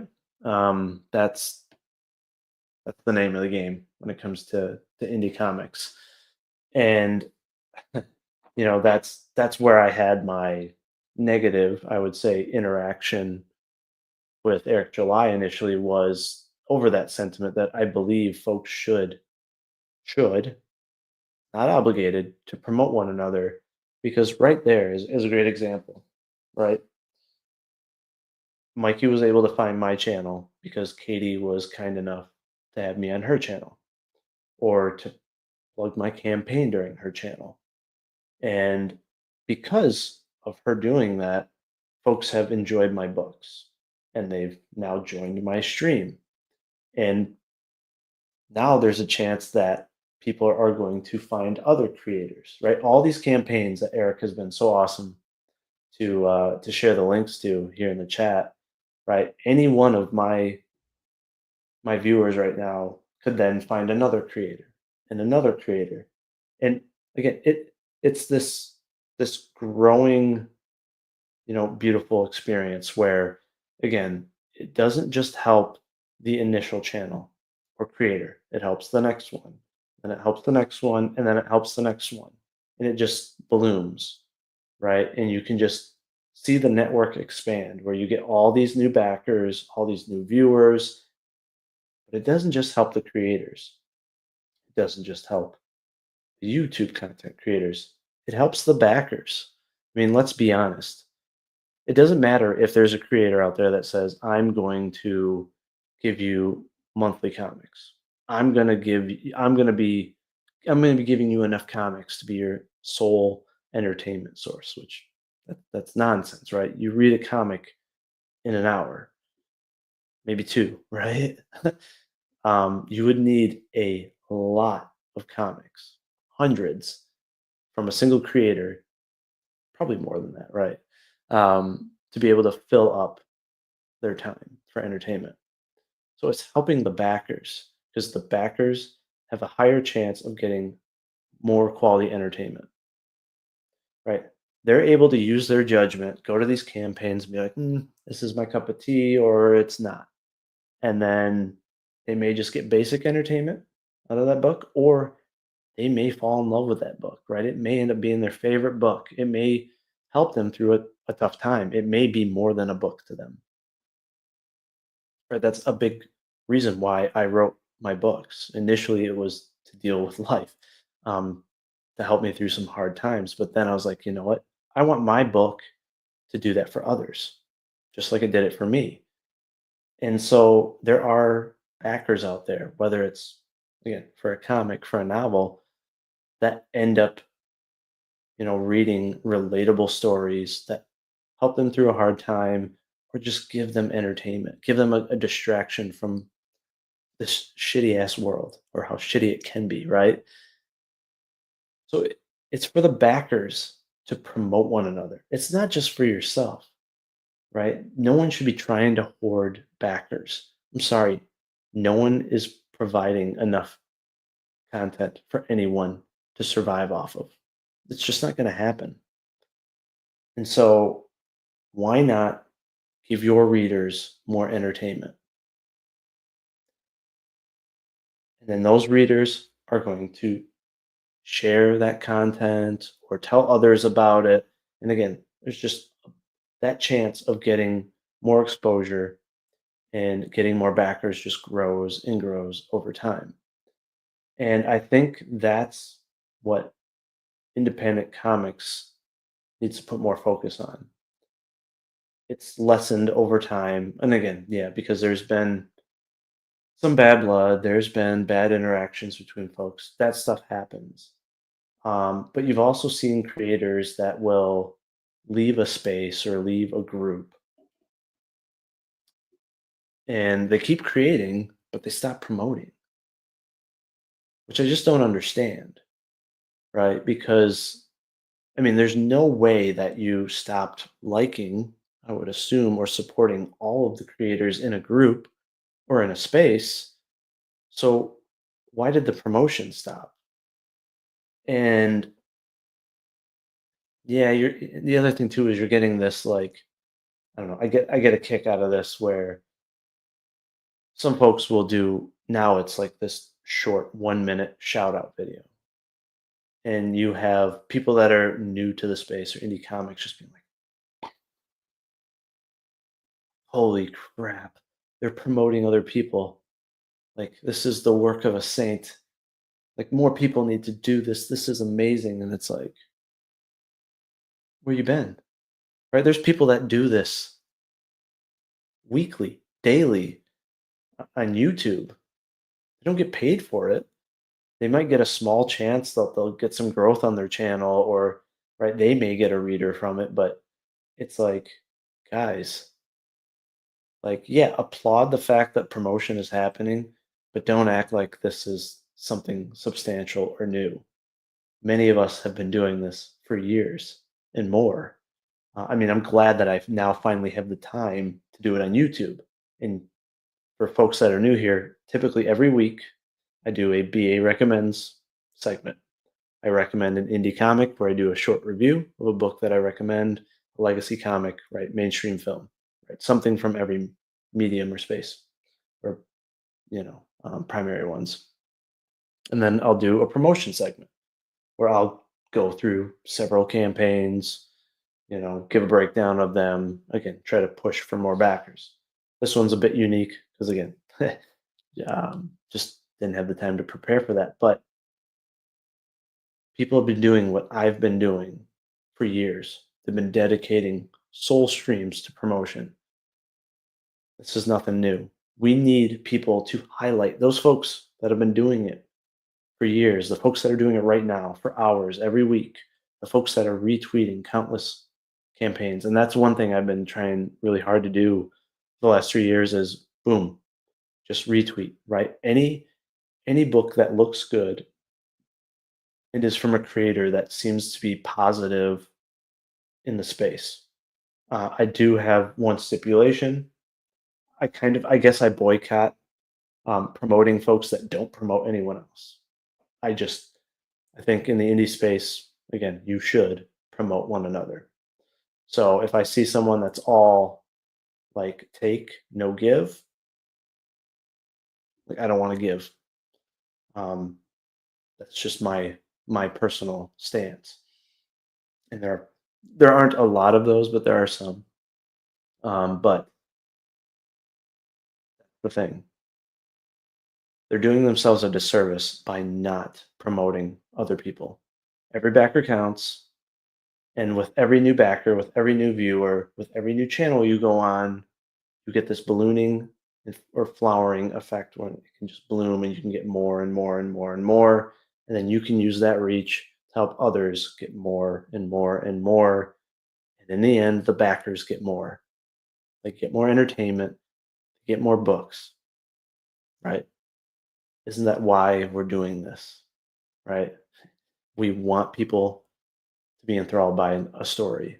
We want to be known for creating something special. And so I want to see again just more highlighting of folks that are doing promoting. And maybe I need to do a stream where I just like go through all the folks that I can list that help me, and I should because there's just too many like off the top of my head. Um, but again, there's so many people in the chat here, right? Corey, how's it going, man? Welcome. But Frost has promoted me. Katie has promoted me. Metal Movies and Brewskis promoted me. Eric, again, he's promoted me a ton. There's just so many people um, that are helping one another. And so I think slowly, as some of these conflicts die down or get less talked about, I think more more focus can be put on highlighting those that are really trying to promote.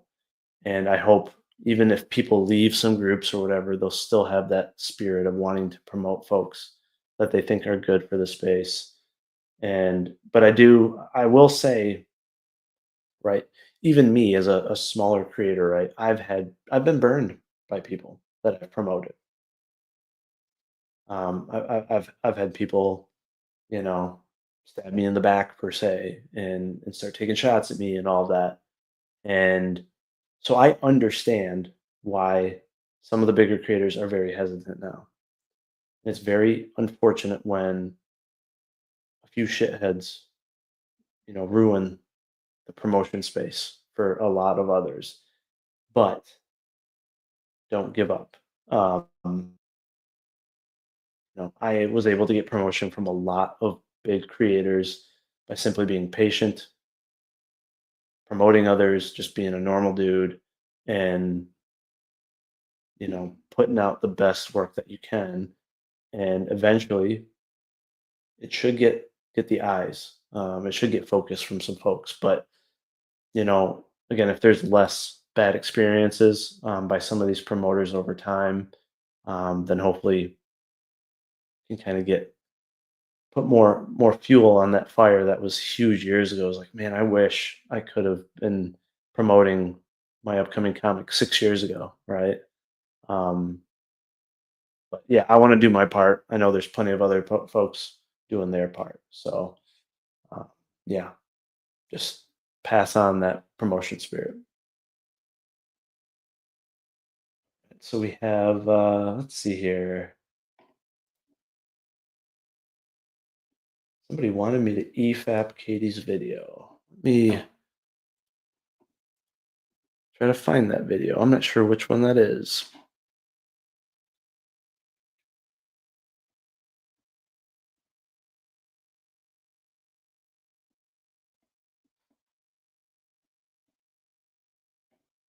See if Katie or Eric, if you can send me the link on Twitter, because I can't click it. I can't click it from my StreamYards. Definitely EFAP that. I'll go to her channel too and see if I can find a new video.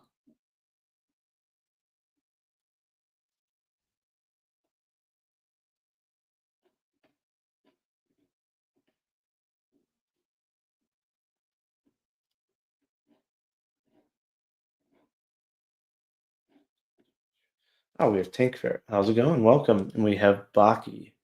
Welcome. And yes, back Oodles of Doodles and other stuff by Art T. Bear. Definitely.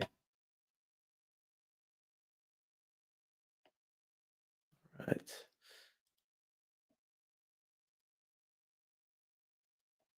Okay. So here's the video. Let me share my screen here. All right. So this is from a stream that Anna that Star Wars did with Mandy. Let me know if there's any volume issues here. I'm going to try to get the quality up.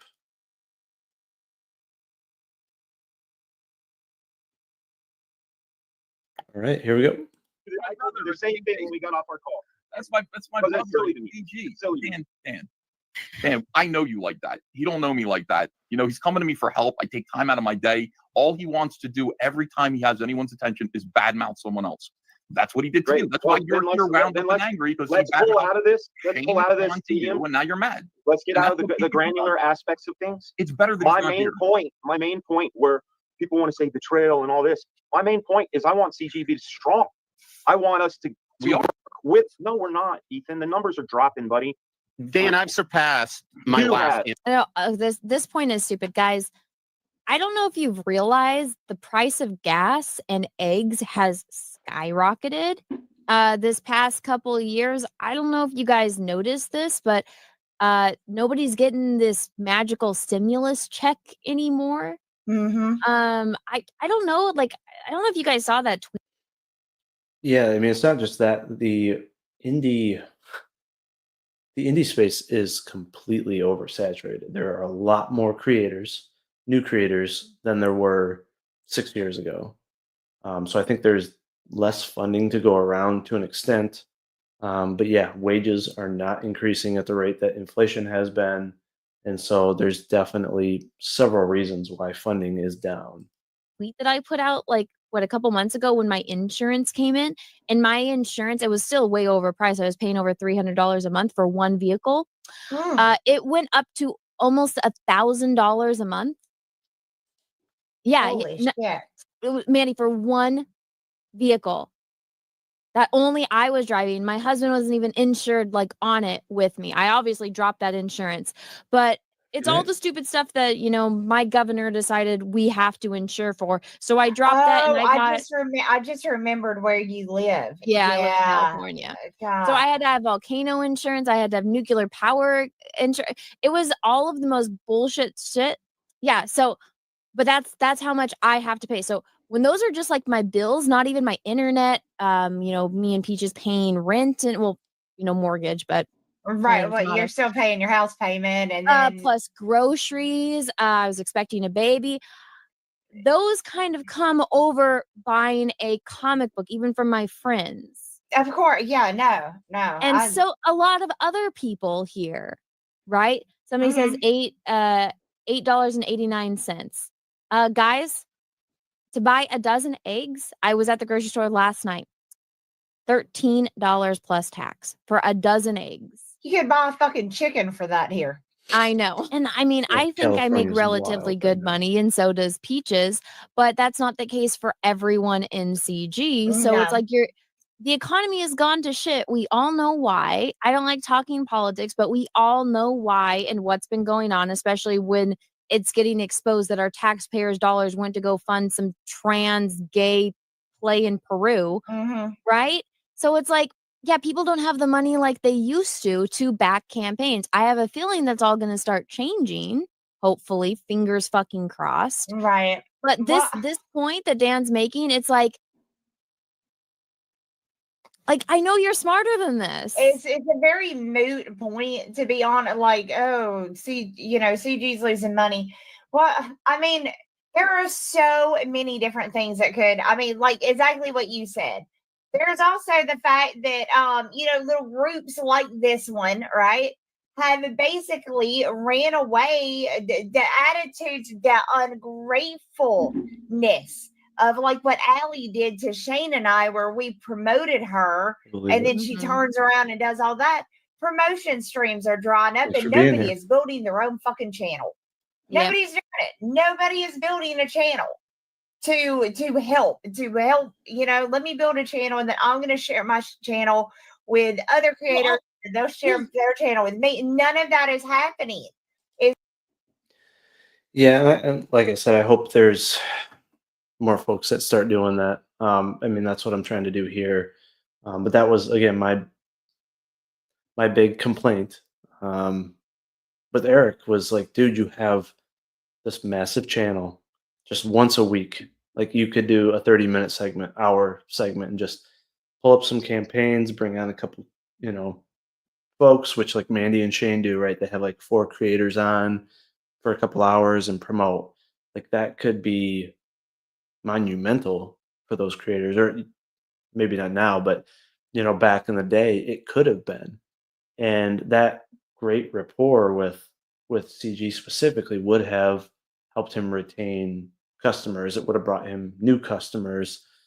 But I hope there are other creators that become large in the space that will have this mentality of like, hey, let's promote, even if it's just once a week or just retweeting on Twitter, something.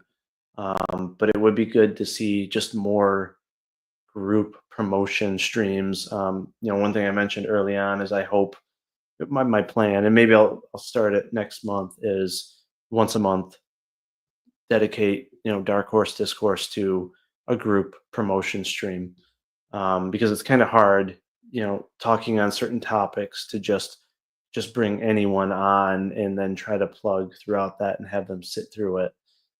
So I'll occasionally have guests, but I would like to just once a month just dedicate a stream, bring like 4 creators on, and we'll just go through their campaigns, let them pitch, try to turn it into some sort of game competition to try to get more backers, and try to do my part in that sense as well. It's just like they come in and they're like, "Let me on your channel." I'm not even going to build one. I'm not even going to attempt. Fuck it. Why try? Well, and that's the thing. It's also me personally. It's like I'm not going to back a campaign that it has to look real. If it's not from somebody that I'm actually friends with, that I actually know, which I don't even get to back all of my friends' campaigns because there's so many going on at the same time. But it's like, why would I back that person that's new that I don't know because they're just going to turn and stab everyone that I care about in the back? Exactly. Yep. Why would I want to back them? They could have the coolest fucking project in the world. Why would I back them? Yeah. So no, it's so there are so many. There's a bunch of different reasons. Dan, it's not just this. He's frustrating. I'm so glad I wasn't there. I agree. It's just Absolutely. so frustrating. But here we go. Let's do this. Campaign. You're an outlier. Okay. Talk to some other people, man. Look at other people that are working just as hard as you that aren't getting your numbers, Shane. Their books don't look as good as Shane's. Like, okay, this is like the DEI equity and inclusion bullshit. And I will say there in regards to Shane, right? He's done a fantastic job bringing a unique property into the space. Not only does his art stand out, his characters stand out. It's just something very unique and fresh.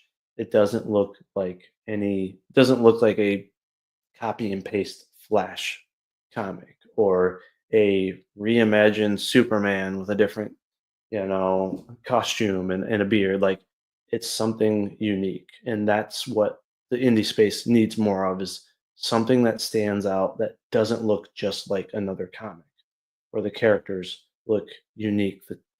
The designs, the costumes or whatever are completely unique. That's what we need more of. And he's done a phenomenal job just bringing a fresh property into the space. And he's done a really good job growing his channel, being an entertainer. Not all of us are entertainers. I'm not an entertainer. Like, he's funny. Like, he can do bits, like personas, all that. Like that's not me. But he's got that ability to do that, and he's taking advantage of it. So there's several things that can compound into why success can happen for a creator, and that growth can happen campaign over campaign. And yeah, you can't expect every campaign to do well, and there are going to be campaigns that look fantastic that are going to fund less than some books that don't look as good. That just happens naturally. You're going to see books that fund phenomenal, as we've seen, that are not high quality. It's just how it is. But you got to just find your way to stand out and network and find growth. But it's not easy. It's gonna take a lot of time and effort, trust me. It's like That's what. it's not. This isn't communist Russia. Not everyone is equal.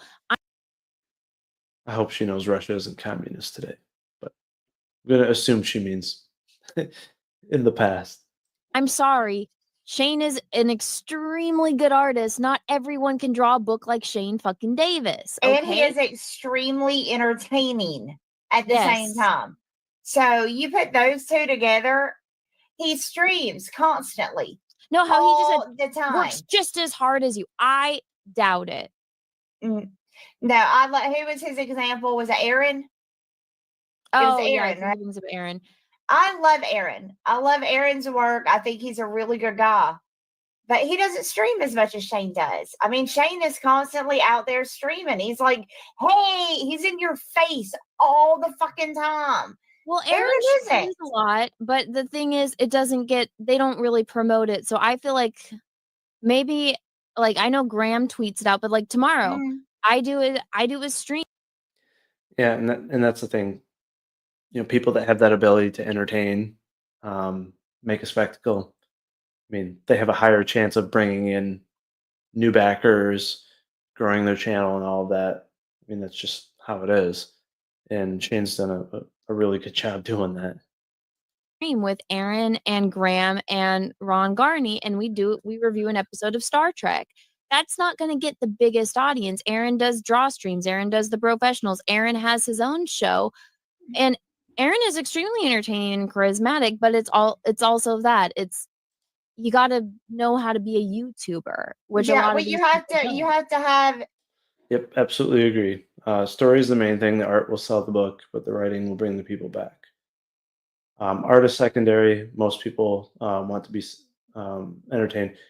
For me, they're equal in the long run, but art is the initial factor, right? That's what's going to attract people to the campaign. Then the writing in terms of the synopsis or doing the pitch and the character designs, which obviously the writer should be doing. But yeah, there's just, I think they're equally important. And Frank Miller's that perfect example of like his writing and art, right? Both bring readers back, both entice readers. I mean, you have to jump on other channels too, and sometimes step out of your comfort zone and jump on to other channels and show your side over there too. So I mean, Shane's hopping on. He's doing Ballers. He's hopping on, Jack's show every week. He's hopping on Trashcast. He's hopping on pretty much. If you send Shane, I mean, he was on with Johnny Scad the other day. I mean, Shane's always on a live stream somewhere. Yeah, and see, that's one thing that I think some people don't realize. Streaming plays a huge part in cultivating backers, and it's extremely time consuming. And so a lot of these guys, they'll draw all day, and then at night, they have to stream, and it's, most of them have kids, so it's after the kids are asleep, and it's like it's a part-time or almost full-time job in and of itself. Like, I can't imagine being on so many streams every week. Would I do it if I could, gain all the backers? For sure, I would, and I might have to, if I get the opportunity to be on more of these streams in the future. But it's a lot of time, so it's just not easy to build that backer list. It's not easy at all. Hustling. The boy hustles. You know what I mean? And that is nothing against Aaron. That is Yep. nothing against him. But Shane And Aaron is still hustles like making a good son of a money. bitch. Aaron He's makes making $100 great grand money. on his He's books. making great money. Yeah. And I think Aaron is probably one of the best artists in Comicscape. Yeah. He has a lot going on in his life, and just he's not hopping. It's a stupid comparison. It's fucking stupid. And honestly, in my personal opinion, it's kind of tasteless, which I wouldn't expect this coming from Dan.